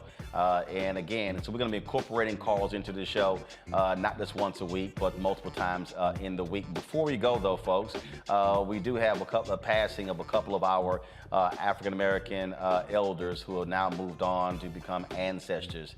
And that is the only woman to ever be drafted. Cue the music, please. Thank you very much.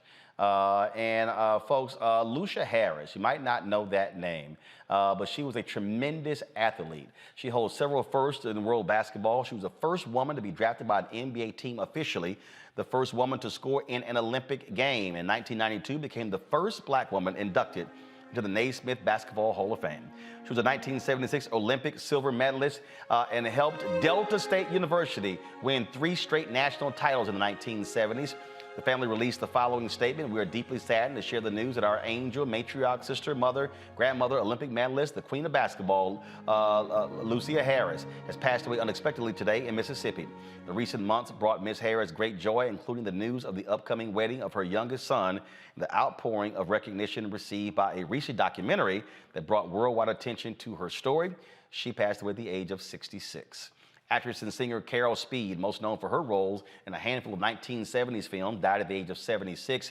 She passed away in Muskogee, Oklahoma. Her first job in show business was as backup singer for Bobby Gentry at Harris Club in Reno, Nevada. She had some TV acting success with guest roles on Julia, Sanford and Son, and a recurring role on Days of Our Lives before making a name for herself on the big screen. One of her most prominent roles was Lulu, the loyal prostitute girlfriend of Max Julian's pimp character in the 1973 movie The Max. She played the girlfriend of a club owner in 1974's release of Chuck Bell's Black Samson. She also was the deaf woman in the cult martial arts drama Dynamite Brothers, featuring Timothy Brown. Folks, Carol Speed, again, passed away at the age of 76. All right, folks, that is it for us. Glad you could join us on Roland Martin Unfiltered. Please don't forget, download the Black Star Network app. All the various platforms, Apple TV, Android TV, of course, Roku, Amazon Fire, Xbox, Samsung Smart TV, and of course, be sure to support our Bring the Funk fan club. If you want to call in, got to be a fan club member. And so, if you don't contribute, can't call in. So Cash App, $RM Unfiltered, PayPal is R Martin Unfiltered, Venmo is RM Unfiltered, Zelle is Roland at RolandSMartin.com. All right, folks, that's it. I'll see you guys on Monday. Don't forget, go to the Black Star Network and check out my interview with Glenn Turman. Fascinating conversation we had. I'll see you on Monday. Holla!